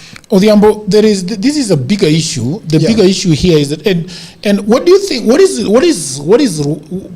is actually Duale litigating here? Let's contextualize. Okay. And now this is where literature comes to play. Okay. So people who are shy of linguistics sit out. Okay. Yeah. When you talk about whatever Duale is trying to indicate. Number one, understand the context in which he is speaking. Who is Duale? Who is he speaking for? Who is he speaking at? Who is he speaking with? And for what reason is he speaking? One, Duale calls a particular community hyenas. That is the wider context of understanding. But is he referring to all the Kikuyus to be feces? Of course, it can't be true. Even Kikuyus know that they're not feces. But are there feces amongst the Kikuyu? Yes, there are. Who have even eaten the very future of the Kikuyus themselves. Yesterday when I said that we should capture Uhuru Kenyatta and put him behind bars, maybe tutakuwa na masumbuko hapa na pale. They said in the comments here, we don't care about Uhuru Kenyatta. Is Uhuru Kenyatta a fisi? Yes, he is. That is what Duale is talking about. Okay?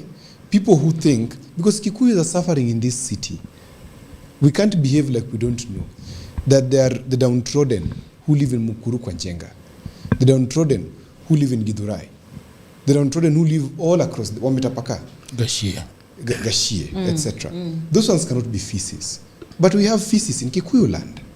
The same way we have feces in Somaliland. The same way we have feces in Luo land. Feces are all over. So once you understand that context, then we must be intellectually liberal to then interpret what he means. Now, why was he speaking to these feces? Because these feces are trying to sit or to get his candidate out of power. Of course, then it is a political talk. It cannot be literal. And why does he refer to a particular people as feces? Because feces, one, is a greedy animal. And two, it's an animal that has no shame. In fact, of all the animals in the animal kingdom, feces has no shame. How? Feces is that you've worked so hard to get a hand. Then comes and grabs the hand from you, knowing so well that it didn't work for it. Not only that, feces is near scavenger. Kind of, in fact, I think it's a scavenger, if I'm not wrong. Yeah, it is among because the scavengers, yes. It eats even carcass, the hides, cadavers, human cadaver. Feces can eat anything at the expense of anything else, so long as it is alive. Feces, it is even said amongst the Luo, that when you walk and your hands are swinging, and the feces comes from behind, it will eat your hand. So feces have no limits. And of course, there are feces. Now, people who are myopic in interpretation, and people who are intellectually shy, are taking the center stage, parading their ignorance in public, saying, oh, he attacked us. Oh, why are you feeling attacked? He didn't talk about you. But even you can see in your own community that there's a fece. So these ones are the ones who are occupying the space, shouting so hard on behalf, in defense of the feces. But it's true that these people really exist. And I want to say this, Jagero. When privilege is withdrawn, equality tastes like oppression. I'll repeat that. When privilege is withdrawn, equality tastes like oppression. These feces know so well that the government, as I've said before, does not have a place where it goes and buys products and comes to sell to Kenyans. No. The government simply collects taxes and uses that for its functionality, movement. And these monies can be allocated, or is always allocated, in particular vote heads for particular development programs of the government. And these are businesses, tenders actually. And you're entitled to, if you do a tender, you're allowed to get up to 30% of the tender value as your profit. So assume that Wayua today is the PS for which department will you take? Communication? Or you'd love internal security? Treasury. Treasury. Yeah. Hapo kwa badi. Hapo kwa badi. And Wayua is my friend and she's your friend. And you know, politics is also described as the authoritative allocation of resources. And she says, Jagero doesn't have the money, sindio? But give it to Jagero to do that biashara. Because it happens. So when another person takes over, who is not Wayua, and you are already intending to do something, but Wayua is, you know, whatever, you will feel, Jagero, that we were used to getting some free money from Wayua when she was there. Because it's not only tenders, it is also incentives and policy flexibility. Remember, for many business people who still operate at profit, they think that is the end of the world. But real business is in policy, where a policeman is subjected to check on insurance compliance by vehicles. But it never trickles to his account. But somebody profits from it. From getting this insurance premiums. It is enforced by who? The state. So in the instance that, for example, your media house was benefiting from state tenders in terms of advertisement, and another president comes in and says, you know what, podcasts, not really my priority in terms of quick advert, withdraw. Immediately it's going to affect your lifestyle. It's going to affect the balance of your financial freedom. And you're going to throw tantrums in the street. And that's what we are seeing amongst the FISI. And these FISIs are few. The majority are not benefiting from the largesse that the FISI are putting their mouths in. So let them cut Duale some slack. He was not referring to the Kikuyu community. He was referring to the FISIs in the Kikuyu community. It's undeniable. These FISIs exist. Are you sold that it was just a few people that are FISIs in the Kikuyu community? Kind of. Because I feel like at the end of the day, of course, these leaders who are the head of these, who tend to be the mouthpiece of these tribes, at the end of the day, are the ones who get to see how maybe power is shared for these tribes, you know. So I feel Odhiambo is kind of right. Yes, from my end. Yeah. You think? What do you think where you are that?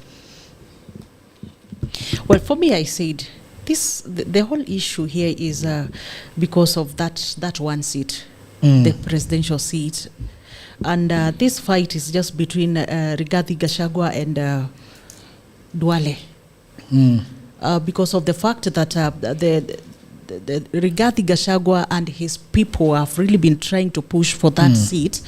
That's the reason why people would think that these people have been in leadership for the longest time. It is time now they let it go. You understand? Them saying that there are also other people outside there who can also lead the country. So for me, I feel he was referring to that, and he's just referring to the many issues, including the issues of leadership and the issues of marginalization for me. Well, but I'm careful not to incite people. That's the reason why I said people should not just take that literal meaning, like he has said that to sisi ni fisi, the literal fisi. It's just the issue of that people who are trying to push and still be in power. And then there are people who feel that these people should not be the ones to lead us. We also have other people who have the capabilities of also leading the nation. Yes, I think that is. But how do we go? Because right now, I think that what people cannot pick from what is going on is that nobody seems to think that people are politicking, and this is the politics that is going to. Because remember,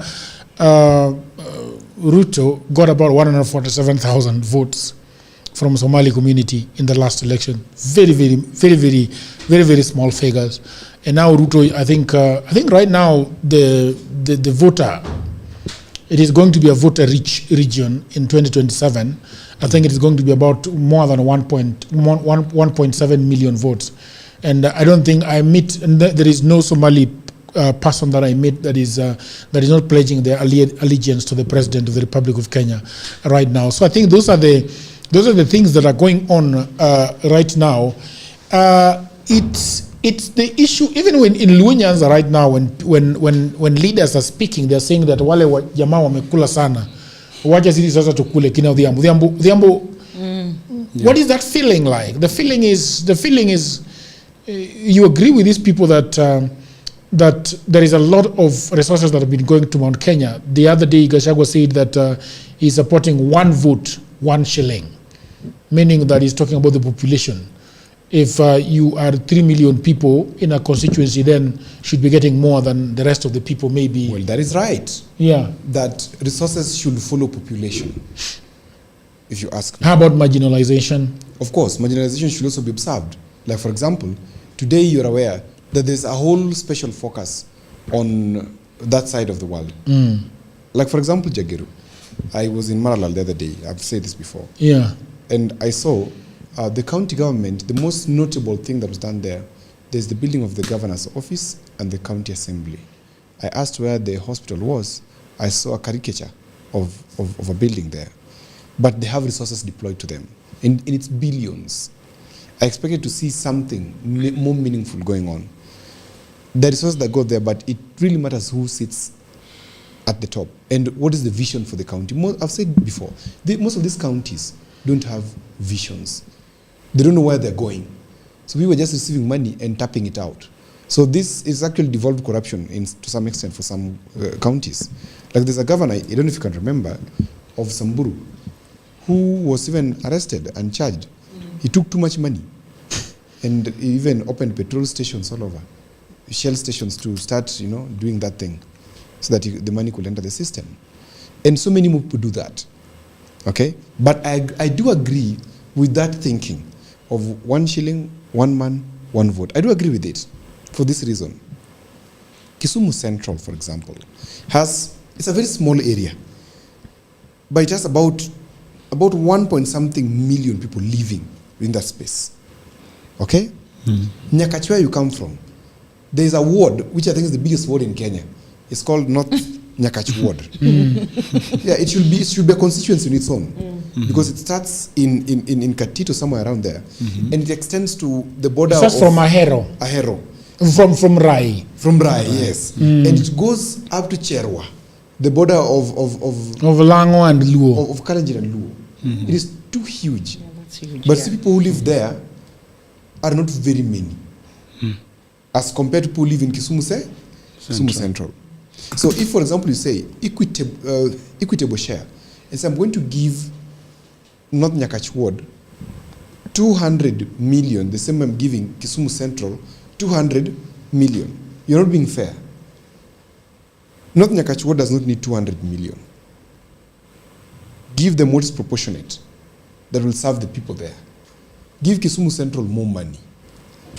If people in central Kenya are more than the rest, it's okay. Give them more money. If people in Garissa, for example, like now we are realizing that actually Somalis are too many in this country, we should give them resources. A lot of it. Because they've been marginalized for a long time. And Ruto, I think the other day when you went to that place where I did a stadium, even saw women crying there, and even men. Tumesahaulika mpaka sahi tumepata asante. They should be given more money. 1, for being forgotten, and 2, being that their population. But a lot of us Kenyans are worried that that much money is going to come back to Nairobi. That's what Gachagua said. But you see, and I like Gachagua for that. He called out the Northeastern leadership because you can't get resources. They don't know even the MCAs live in Nairobi, here in Kilimani. Yeah. MCA. Yeah, even MCAs. They rarely sit in those assemblies. They're here. And Odhiambo, if you ask, for example, in Garissa, I have a colleague she's a Kikuyu, but wanaishi huko since birth. And so I once asked her that, some of us, we haven't traveled up north. So what really happens there? And then I asked this colleague, now, for example, the area MCA or the area MP, do they really have a residence there or whatever? And then she told me that most of them live in Nairobi. So you wonder, because at the end of the day, how are you going to have the ground reality of really what is happening on the ground? Because, already you are detached by location. So I think even on that, I agree with Gachagua. A friend of mine tells me that a mind that has been stretched into new experiences can never shrink. Imagine you're born in Northeastern. All the difficulty that is, the hardship that is there. Then you visit Nairobi 1-2 times after being an MC or a governor or an MP. Unapata AC mzuri, temperature mzuri, hotel mingi mzuri, everything is good. Like, what am I going to go back home? Yeah, what am I going to do back home? This is a place. But that is the cost of leadership, right? Yes, but now exactly. Now, what is the cost of leadership? It requires you to have the interest of the people. In Luo we say, Jatelo Madanolitne. A leader who... Servant leader. Who the people... I don't know how to put it. It's just the servant leadership. I mean, you didn't go to school. But yeah, I didn't go to school. But at least I went to something better than yours. Yeah, but anyway, you see most of these Northeastern leaders, they're living here large. But I also feel like it's will be very difficult for you to get a very decent house in Garissa with AZ if you're an MP. You will just get. You'll get. The idea is, I think it is the hatred of the people that you serve, and they remind you. It's a traumatic reminder. Yes. So you withdraw. You do not associate with them. Yeah. I saw something exemplary about 2 people. The 2. I don't know if this will bring me problems, but I think it's just safe to say anyway. The 2 AD camps of the former president and the current president. They're all from Samburu. They've built very beautiful houses. Yeah. In fact, the current one, has built a beautiful mansion. Yes, right in Samburu. Yes, and you sink a borehole. Yes, and you plant trees. And it is okay. Just like you've made your home. That's dry place. I love it a lot. You've put some trees, 3 or 4. It looks like it's a place people can go. But maybe the road is bad. Yeah? The road? No, but Nyomo has refused to make the road. No, you hire boys. You're earning millions every month. No, which boys to make the road? You know, the council does not allow you to make roads. You just make. The council does not allow you to make roads. Well, I think I can't agree more on the issue of the northeastern leaders not really having the people at heart. But again, also there's also the issue of it will take some time for this devolution to really work, to bring these people to the. Was it really meant to take that long? Well, no. Yeah, of course. No, because you cannot compare. You will not compare a journey of over 60 years with a journey why are we comparing them? Of 14 years. Look here. Why are we comparing them? So what I'm saying is, I'm not defending these leaders. There was a formula for this. What happened to the formula where you are? Because they are the same people. What happened to the formula? They are the same people in the list of those counties that used the least funds in development. But you see, for example, if a county is given 12 billion, 12 billion odonje. Yeah, you'll see something. You will see something. That's why I'm saying. But like, look at those counties where that kind of money has gone in, and the leaders are serious about development. Things are working for them. Look at Kisii. Things are working for Kisii. Even Kakamega, things are working there. Look at which other county that things are working for. There's so many. Even Homa Bay, I think a little bit. As much as again, somebody is saying that Jagero don't make your interviews to sound so obvious pro-government. What is he talking about? Some of these people just get Omena and then they start teaching Omena and they're looking at the podcast and just decide that it's a government, pro-government. What are we talking about is pro-government here? There's nothing give us a break. We are doing because this idea of people, there's a problem with Kenyans that every time people sit to start talking about politics, the only cue they're trying to wait for is whether you are supporting the government or you are against the government. Yeah. When we were having a conversation with you in the morning, somebody accused me that I have been sent by NIS to come and speak against Mount Kenya. Though the NIS really likes you. Yeah, and I was telling him, I looked him in the face and I told him, look, my brother, you voted for Ruto in 2013. You voted for Ruto in 2017 twice. In fact, and then you voted for Ruto in 2022. That is the fourth time. Actually, the people who are most traumatized by President Ruto are the ones who voted him in. For 2 or 4 times. Yeah, they should relax. We love him now. Yeah, I've never voted for the Nilot. Yeah, I love I've never voted for the Nilot. You have voted for him 4 times. Twice.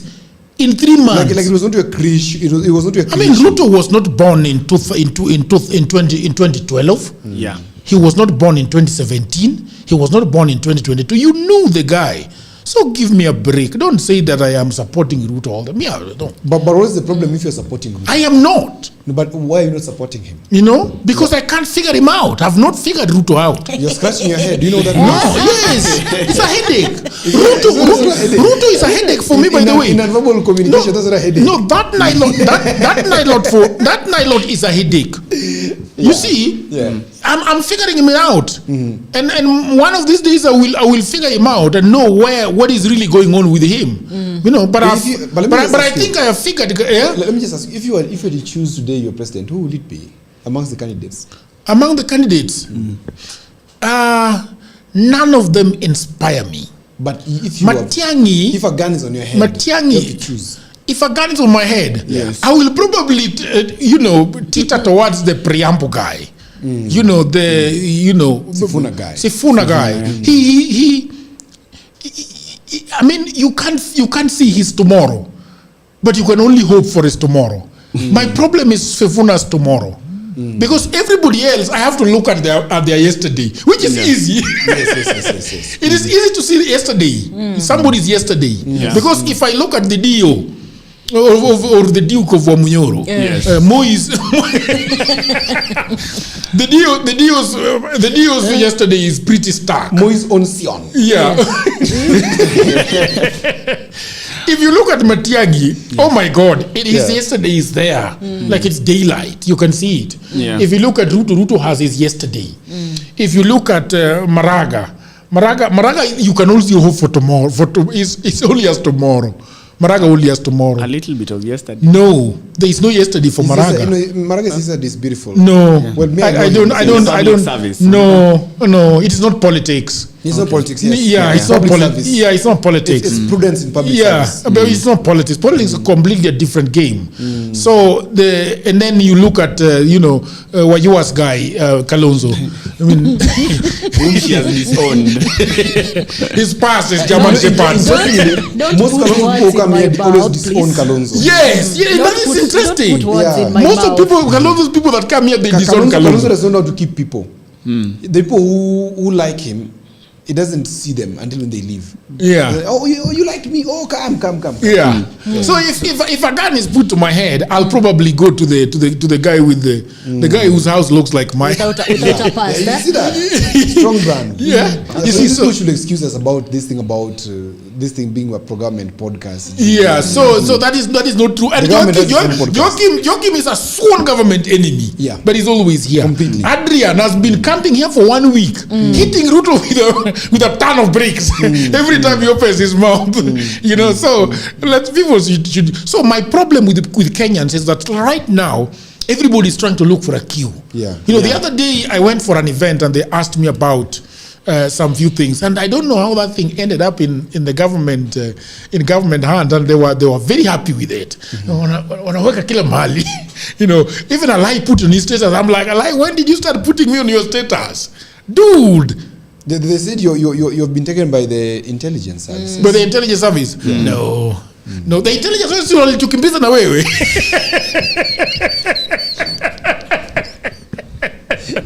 Why we not given an ultimatum of 30 minutes? 5 minutes. 5 minutes. No, you kid.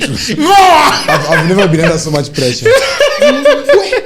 What had you done? We talked about something that was quite critical of the state. Yeah. Oh, the phone calls that came. I can never forget that day.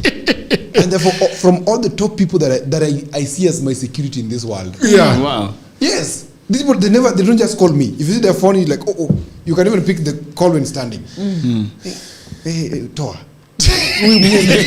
Inaanguka hivi mwingine toa, inaanguka hivi Jagiro pia anapigia bwana nini, what's going on? Toa tu, hakuna shida. Yeah. Wengine watu wanasema sisi ndio Sifuna, sisi ndio ofisi. Actually, people said somebody was telling me not to waste my breath because wamekubali wao ni fisi. Wamekubali wao ni fisi.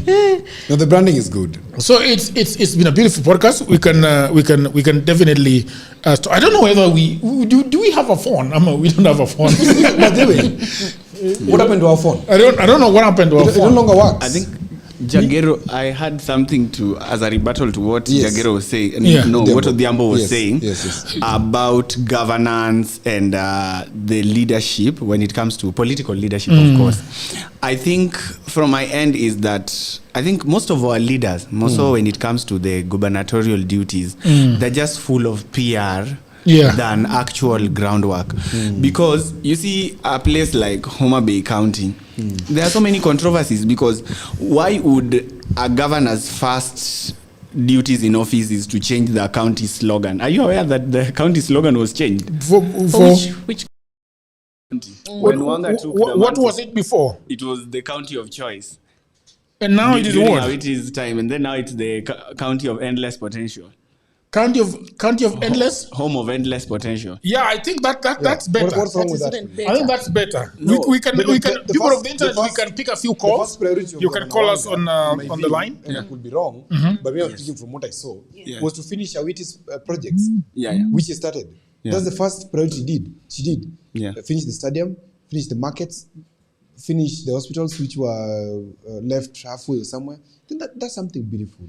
Yeah, there are things. Let's not just castigate this lady, Bana. Yeah, there are things she's done on the ground. Yeah, and also revenue collection for Homa Bay has near tripled.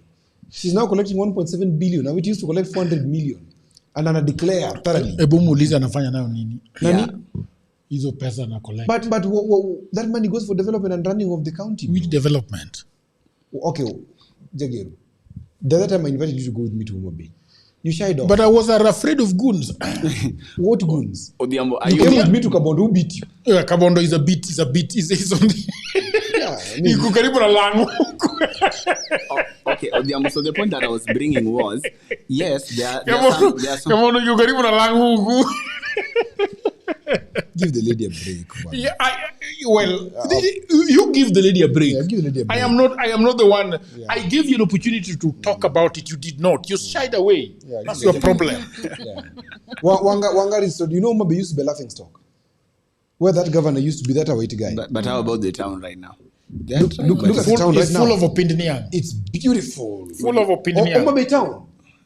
Somebody has just tried calling. Please, you can call us now so that we can hear your voice. Is beautiful. Come on. If you can call us through the normal line, that would be nice. That would be nice. That would be nice. Beautiful. You should go there. We have a dual. What? Town. I saw you with a Prado, driving in the night without street lights. Was that not you? That is Kisumu. Really? Yeah, Kisumu is where there's no street Somebody lights. has a comment for Odhiambo. Saying what? Odhiambo, somebody is saying, tetea clients kabisa. No, Wanga can't be my client. Come on.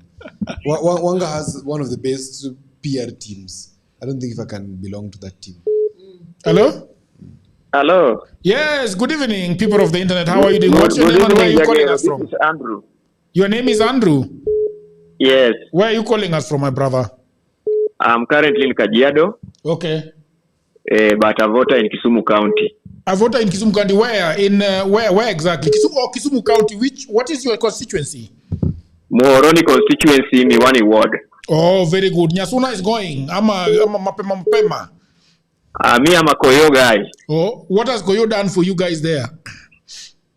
In fact, since Koyo became the member of parliament, okay, we've seen a lot of development. Okay, like what? More so equity in bursary distribution. Okay.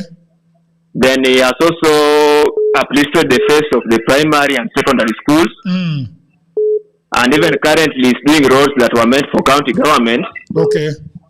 That the county government has really disowned for a lot of time. All right, very good. On to the topic. What do you think? So, on this issue of the feces and so on. Okay. This is something that has been happening in Kenya. Okay. People were coward or talking about it. Mm-hmm. And more so Raila Odinga being a statesman. Okay. He really did not like to talk about this division, but it was there. Mm. So it is true, since independence, a lot of projects have gone to Mount Kenya. Okay. And partially Rift Valley also gained a lot during Moi. Okay. You find there roads, even cattle sleeping in roads. I know coffee are being aired in roads. Okay. But right now you see what it has done in Homa Bay. In fact, what Odhiambo is saying is not true about Governor Wanga. Hey, tell him. Who is my niece. In fact, she's my relative. Okay. All the beautification you are seeing in Homa Bay, that is courtesy of the national government. Okay. Through the interior PS Raymond Omolo. All right. You look at Rusinga, that ring road, the way it has been done. Okay. It's something we did not think it could have happened in our lifetime. Can I ask you a question? Yes, Odhiambo. Thank you. Do you know of some 640 ECDs that have been freshly built by Governor Wanga? Yeah, I've just heard of them. But you don't know? But actually, they cannot be traced. In fact, if they could be traced, I think on your timeline, you could be seeing them. Do you know Wangapala Primary School ECD Center? Wangapala in Kabondo? Yes. I only know Wangapala Secondary School. Yeah, so just next to Wangapala Secondary School, there's one of those ECDs. It's called Wangapala Primary School ECD Center. Jambo, can we take the next caller? No, wait, Jagiro. Stop rushing this gentleman. Okay. He said he's Wanga's relative. And let's just be factual. Me, I'm very fair. If a politician has done something wrong, we tell her off. and I've always told Wanga off. But if she's done something good, let's appreciate it. Are you aware of Governor Wanga giving fertilizer and seeds to farmers? To do what with? That is farming. I've Farming never heard. I've never seen. Of the economy of Homa Bay. I've never. In fact, most of the things in Homa Bay. Are you aware that Governor Wanga has granted or has given in her reign every year and every planting season seeds and fertilizer to the farmers? But now you're forcing the guy. No, I'm not forcing. I'm just asking him. Let him just ask. Yeah. Because what we hear of Wanga are things like Kigoto. He said I'm lying. And that's but he said he's coming from Kisumu County. He said he's relative of Wanga. He should know better. No, relative. I mean, that could be a problem. Hello, gentlemen. Hello, how are you? That could be a problem. Yeah. Hello, good evening. Good evening. This is Alison. I'm calling from Juja. Yes, our Juja darling. Where have you been? Yeah. I have not been away, but you guys are not picking calls anymore. In fact, leo umetukumbuka. Yeah, probably with too many pesa. It's okay. So me, I live in Juja, Kiambu, but I'm also from Moroni. Okay. I wanted to talk about this Fisi issue because now I've lived with in this part of Kenya, while I belong to the other side. And the challenge we've always had with this conversation is, in all honesty, Kikuyus always feel like they are the original taxpayers of this country. Okay. They are taxpayers. The original taxpayers. Yes. They feel like they feel like every other thing has to be they have to be priority and then the rest. You know how men decided to create this docket called women and children. Yes. So after they've taken everything and now there is the rest of you.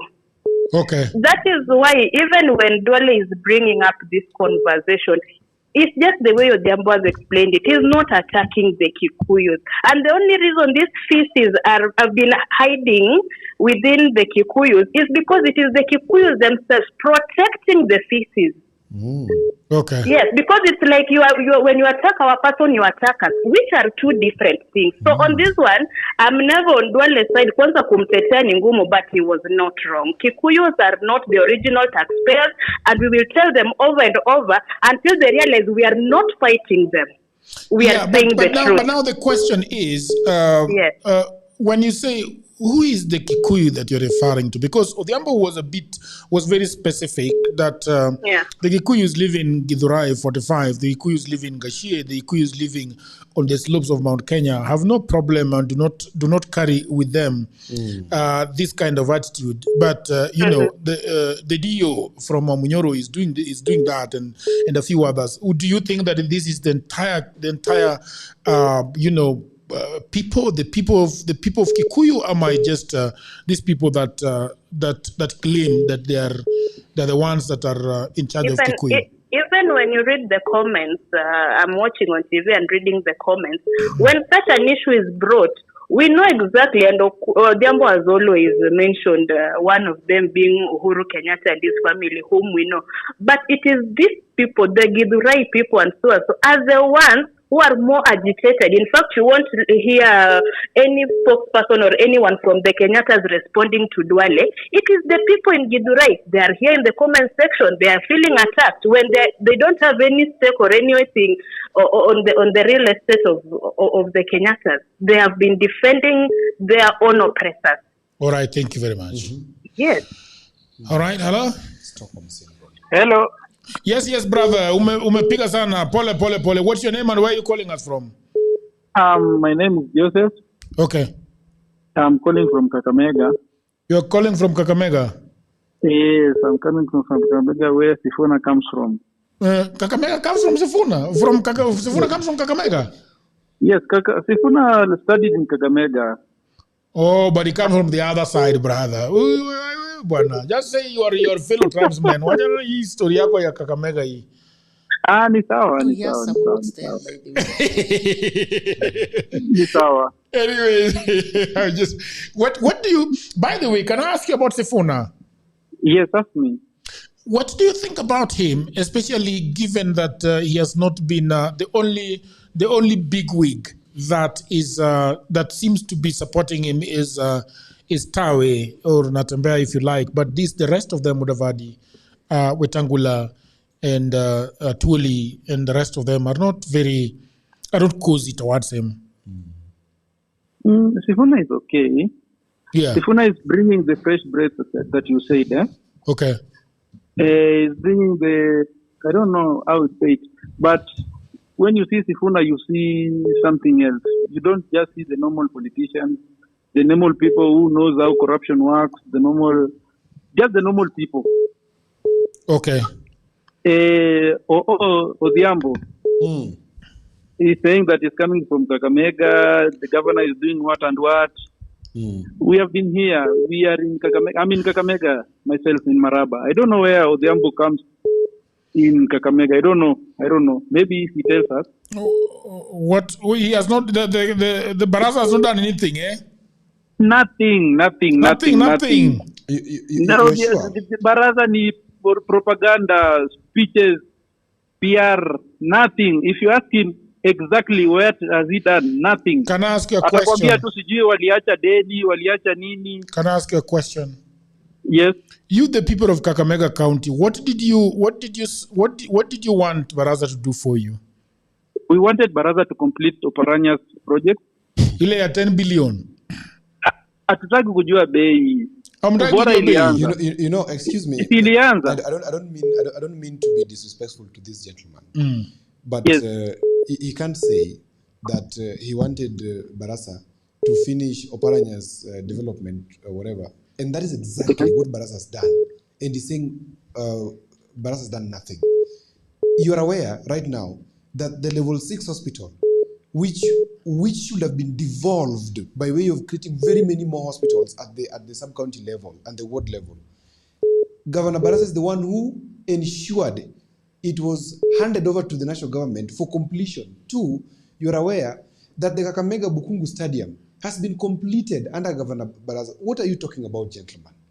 Which stadium has been completed? But you are there and you can see and you don't want to see. Let me ask you, which stadium is completed?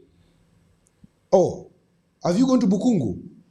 Let me ask you, I'm asking you. Just answer yes or no. Which Bukungu, bwana? Have you gone to Bukungu Stadium? It's only one. Mimi ni wa town. You live where? Mimi natoka Maraba. Maraba na town ni 15 minutes walk. Sasa si utembee uende Bukungu uangalie chenye inaendelea jamani. Nitembea ama naonaga kila siku. Kuongea kwa podcast maneno hujui. Naona kila. All right. We don't care about Bukungu. Hello. No, we do. I mean, you guys are mnaenda pande ile ya Bukungu bwana. Sisi tunaongea hii mambo ya Sifuna. Lakini the guy is saying there is no Bukungu and he's saying there is Bukungu. Yeah, there is. I mean, like somebody saying there is not Atlanta Stadium. Exactly. Yeah. All right, hello? Hello? Did we lose the guy? I think we lost the guy. What is going on with Bukungu, Odhiambo? Bukungu, right now, the construction is going, the finishing is going on. It is this Governor Barasa who placed money for it to be finished. Okay, hello? Hello? Hello, can you hear me? Yes, we can hear you, sir. Okay, great. My name is Lema from in UK, York, studying political economy. Okay. Yes. So I just wanted to comment something about the Duale case. The Duale case, correct. Go ahead. Yes. So, the same, at what the voting said in the beginning about that political maturity that he allegedly showed Sifuna for not attacking. Yes. He's shown a bit of political maturity in as much as I sort of agree with what the logic for the Ambotena had. Okay. But Duale should have shown a bit of sort of maturity in that sense that he should know that not everyone interprets that message in the same way as perhaps he would. Yeah. All right. So, and that political maturity even in the first place is perhaps it's not. But the problem is that the people that should apportion proper interpretation to it is not doing the same. people like Mr. Gashagwa and the people that know actually what proverbs are for. Hello, sorry, can you hear me? Yes, I can hear you. Yes. Yeah. So I was just saying that the political maturity is quite on the floor. I would say if we explain that not attacking Ruto is the standard. Not attacking the food. That's quite a low maturity. Yeah. Right. But otherwise, I think I'm a fan of this show really much, and if by any chance.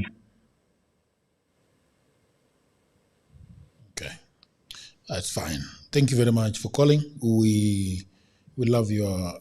There is somebody else who is calling today. There are very many callers, though. Okay, there we go. Hello. Hello. Hello, Jagero. Yes. Good evening, my brother. What's your name and where are you calling us from? I'm calling from Narok. You're calling from Narok. How is Narok? The last time I was there was a bit warmer than Nairobi, brother.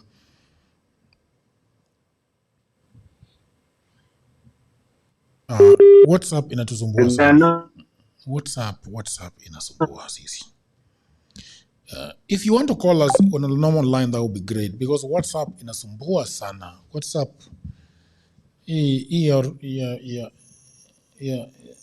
Zuckerberg is very interesting. All right.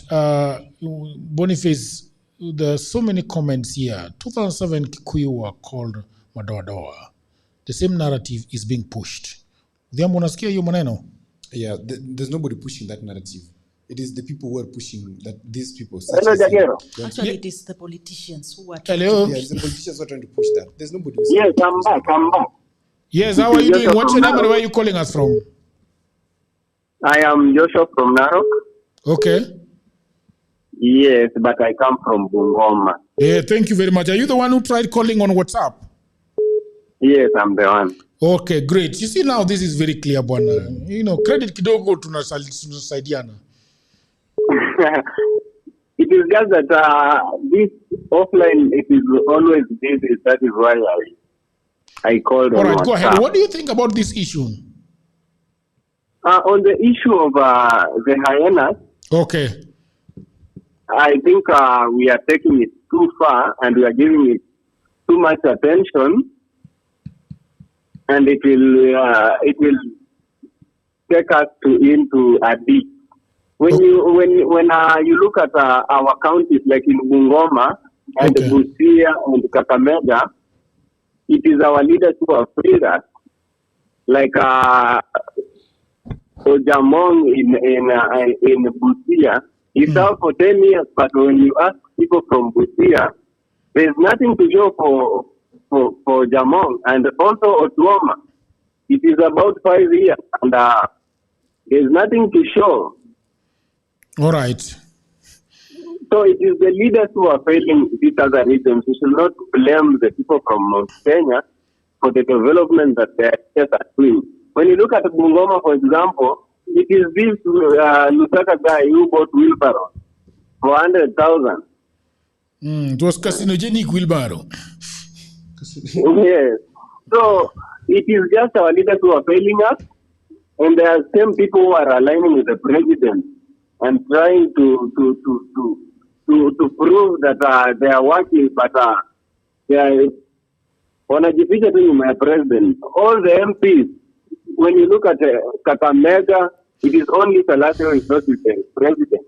All right. And when you look at Busia, it is only Oundo who is not with the president. When you look at Bungoma, it is only Majimbo Kalasinga and who is not with the president. So, and when you look at the ground, there are nothing that these people are doing, seriously. So it is the leaders who are failing us in this other region. All right, thank you, brother. Thank you so much. There are so many people that have been calling on WhatsApp and think that, let's check what they're saying on WhatsApp. There is another guy coming. Hello? Hello? Jambo. Jambo ndugu. Good evening. How are you? We are very, very well. How are you doing, sir? Mzima gongo na enjoy show sana. Yeah, what's your name and where are you calling us from? Mimi naitwa Daudi Mkombozi, super fan. Nimerudi kutoka mji mkuu wa London. Oh, very, very, very good. What do you think, Mkombozi, what do you think about this issue? By the way, your name does not betray you. Yeah? Atujegero, sijasikia. Yes. Hey, WhatsApp mbaya mbofu. I don't know what's going on with WhatsApp calls. Tunakusikia.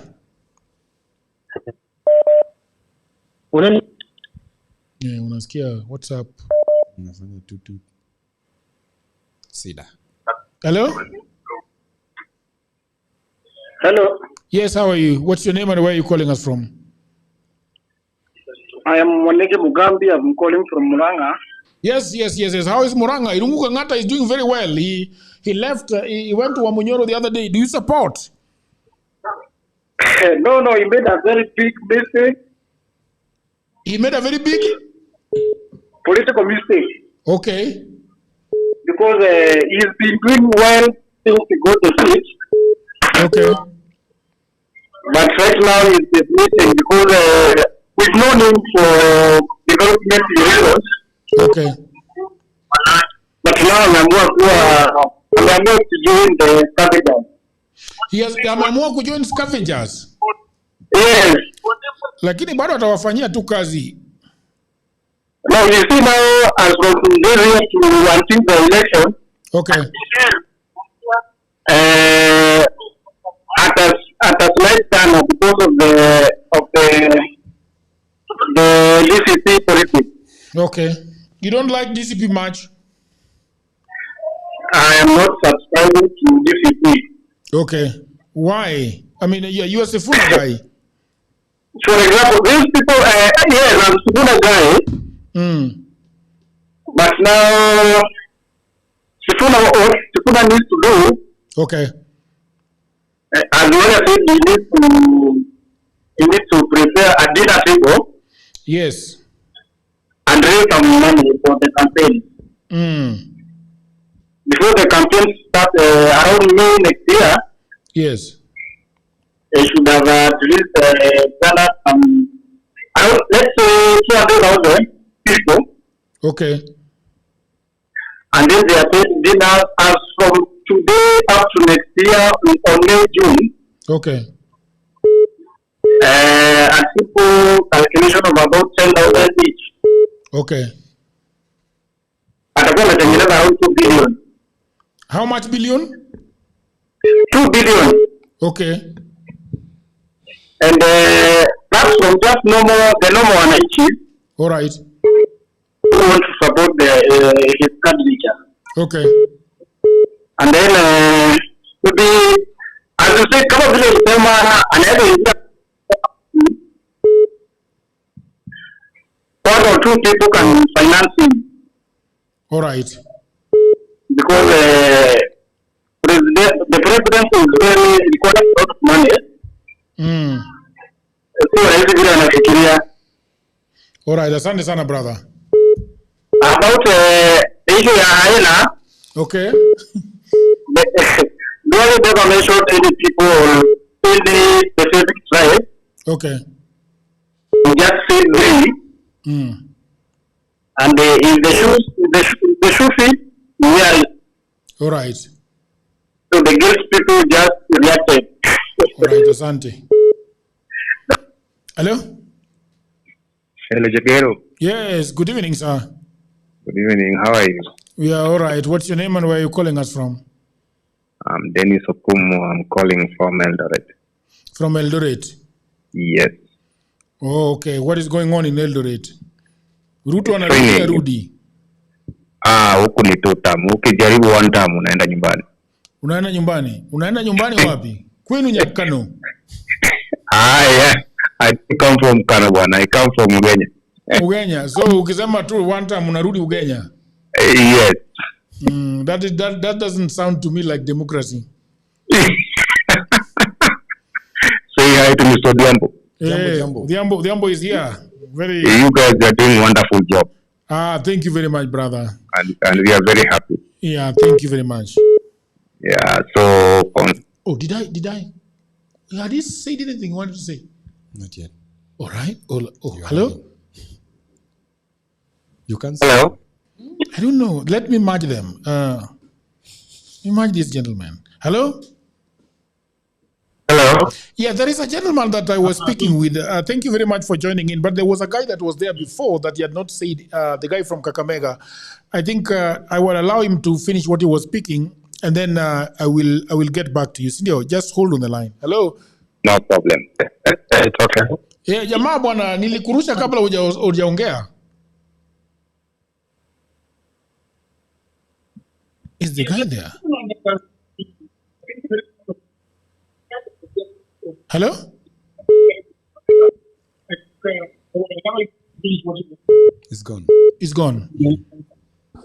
The other gentleman can now speak. I think you can speak. Yes. Yes. On this issue of HYENA. Okay. It is just the reality, brother. It's the reality. Yeah, we should not hide our head in the sand. And these guys from Central, they have benefited from the government thinking independent. And that's the reality. Even if our late Baba Raila was trying to balance things and to try to hide, he didn't want to talk about it directly. But they have not been so good with that. So when some other regions are getting development, they are very bitter. Is there a way of saying that without calling them hyenas?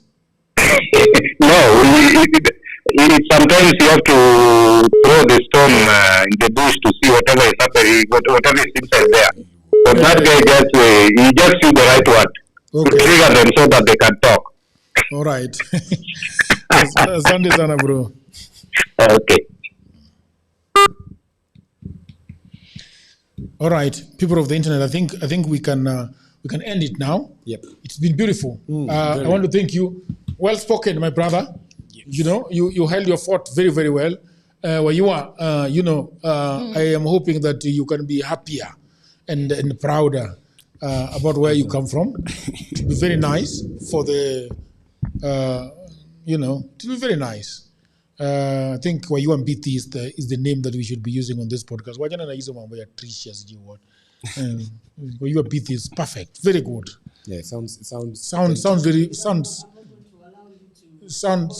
names. But Wayuan BT is your name. No, but your name is Wayuan BT. No. And BT was a professor of African religious studies. A great man.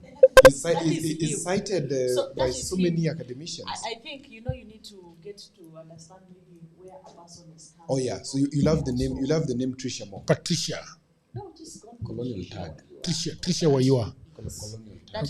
That is enough. Fair so enough. Now for them that are saying that I'm not proud of where I come from, you need to get to know, to understand the background of someone before. Okay. You make your conclusions. All right. I agree with you. Very good. Me, I'm proud to be a Lugo from Kapondo. Duly advised. Yes. Duly advised. Udhiambutino, thank you very much. Mr. Gift, thank you very much. Yes. Jontes on the camera, and TikTok, and Frank on the deck. Thank you very much. But the star of the show, it's always people of the internet, the ones that gather around this bonfire to talk about their country, talk about their politics. And 2027, we are taking a sharp bet. And, Diambo is afraid. Of what? Diambo is afraid. Of what? Of his peckness. No, I'm not afraid. I'm happy for him. His peckness. I'm very happy for him. You know what, Jagiro? Okay. Sifuna is a good man. Yeah. Yeah, he was going to be, touched by some contaminated people. Yeah. I'm happy that Abizwena is doing the right thing there. Yeah? Yeah. Abizwena should come back to the show, by the way. Yeah, she's come back from Bungoma today. Oh, really? So we can have around, we'll ask about what is their plan with this 50 bob, right? can ask about it's that. amazing. We can have her tomorrow. Babu HYENA, you're welcome to the show. Yeah. You know, Babu alikuwa anapigana na watu kwa stage, sijui mbona. Alikuwa amekasirika. Wanamkatia waya kwa nini wale pia? Walikuwa wanakatia yeye waya. Anamwambia yeye ati time imefika. Babu si mtu akwambia time imefika. That was bad, eh? It's bad. It's a big principle. It's a principle. Yeah, you don't know because they cannot. But you see, that is the problem because they cannot do that to Sifuna. Why are they doing it to them? Yeah, I felt it was offensive. It's not right. But I think Babu wanted to introduce Sifuna But that's on how it should stage. be. Actually. Yeah. So who introduced Sifuna? I don't know. This guy who took the mic. Wamboka. I think yes, he took the mic from Babu. Yeah, it shouldn't be like that. There should be protocol. And again, also, I've heard people complain about that because they are saying that they introduced. I mean, so many people did not speak. They were not given that opportunity to speak. talk, yeah. Others were given the opportunity to talk after the main star has already spoken. Though I think really in political rallies like that, I think Sifuna needs to speak first. You know how Raila used to do it? Akiingia, like nyinyi watu wengine, nyinyi muongee kabla Raila ingie. But once Raila comes in, tap, he takes the mic. He talks and he invites the person to speak. He invites, then concludes. Rally meisha. Oh, it is him that invites the people to speak. Yes. So I think Sifuna should continue in that fashion. That he should stand and invite the people to speak. He's the one inviting. No, Yes. I mean like he finished and then now other people came on. It shouldn't be like that. Yes, it should not be like that. That is lack of protocol and order. Yeah, I can see the video here. They are playing it. Hii jamaa alikuwa anachukua hizi mic za Sifuna za Babu kwa nini? Wewe apendi Babu. There was lack of some order. Anafanya nasikia vibaya sana. Ni nani huyu jamaa? Wamboka, sijui nani huyu. Hii ni mtu gani hii? Ni mbunge huko. He's an MP. Hawachane na Babu kabisa. Huyo Babu ni mtu wetu. Ana Hata kama anatembea hapo ni ana mtu wetu. disrespect hii kwa hii kanisa yao. Yeah, anafikiria ati Babu ni mtu mdogo. Wewe Wamboka bwana. Political outfit kanisa. Wamboka kweli. Kanisa ya Papa, you know Babu is one of the cardinals. Yeah. In that church. Yeah. You can't snatch the cardinal. The man he's got a purple yeah, Babu can talk endlessly. Yeah, but hii jamaa ni mtu gani? Mara sijui yeye. Is Bumula MP. Bumula MP. Mbona where is that? But why are they having so many MCs? Why are they having so Bumula is what? Yeah, exactly. It's a constituency in Bungoma. Bumula. Yes. Bumala ama Bumula? Bumula. What's the meaning Bumala. of Bumala? No, Bumala is a place, then Bumula is a constituency. Yeah, Bumala is in Busia. But Odhiambo, what is protocol? Who is supposed to be emceeing this event? That's why I said Sifuna should MC it. Sifuna should MC it? Like, before Sifuna comes, Sifuna is at the apex of that thing. So when he comes in, he's the main guest. He's the chief guest. So he's the one to invite people because ni kwao. So anakaribisha tu kuja salimia watu wangu. Babu, kuja salimia watu wangu. Na yeye haraka ya huyu jamaa ilikuwa ya nini? Ndio kwa maana unaona Babu amekuwa pissed off. Overzealous. It's their time to shine Odhiambo. Aenda shine Bumula. Yeah, aenda shine Bumula, acha na huko nani.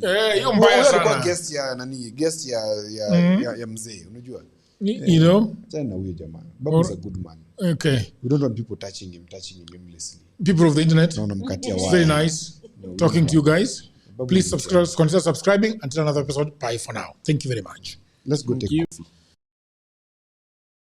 We're enjoying this episode very much, and I just had a break to tell you about my new book. You know, everybody says that there is no job, and that is true.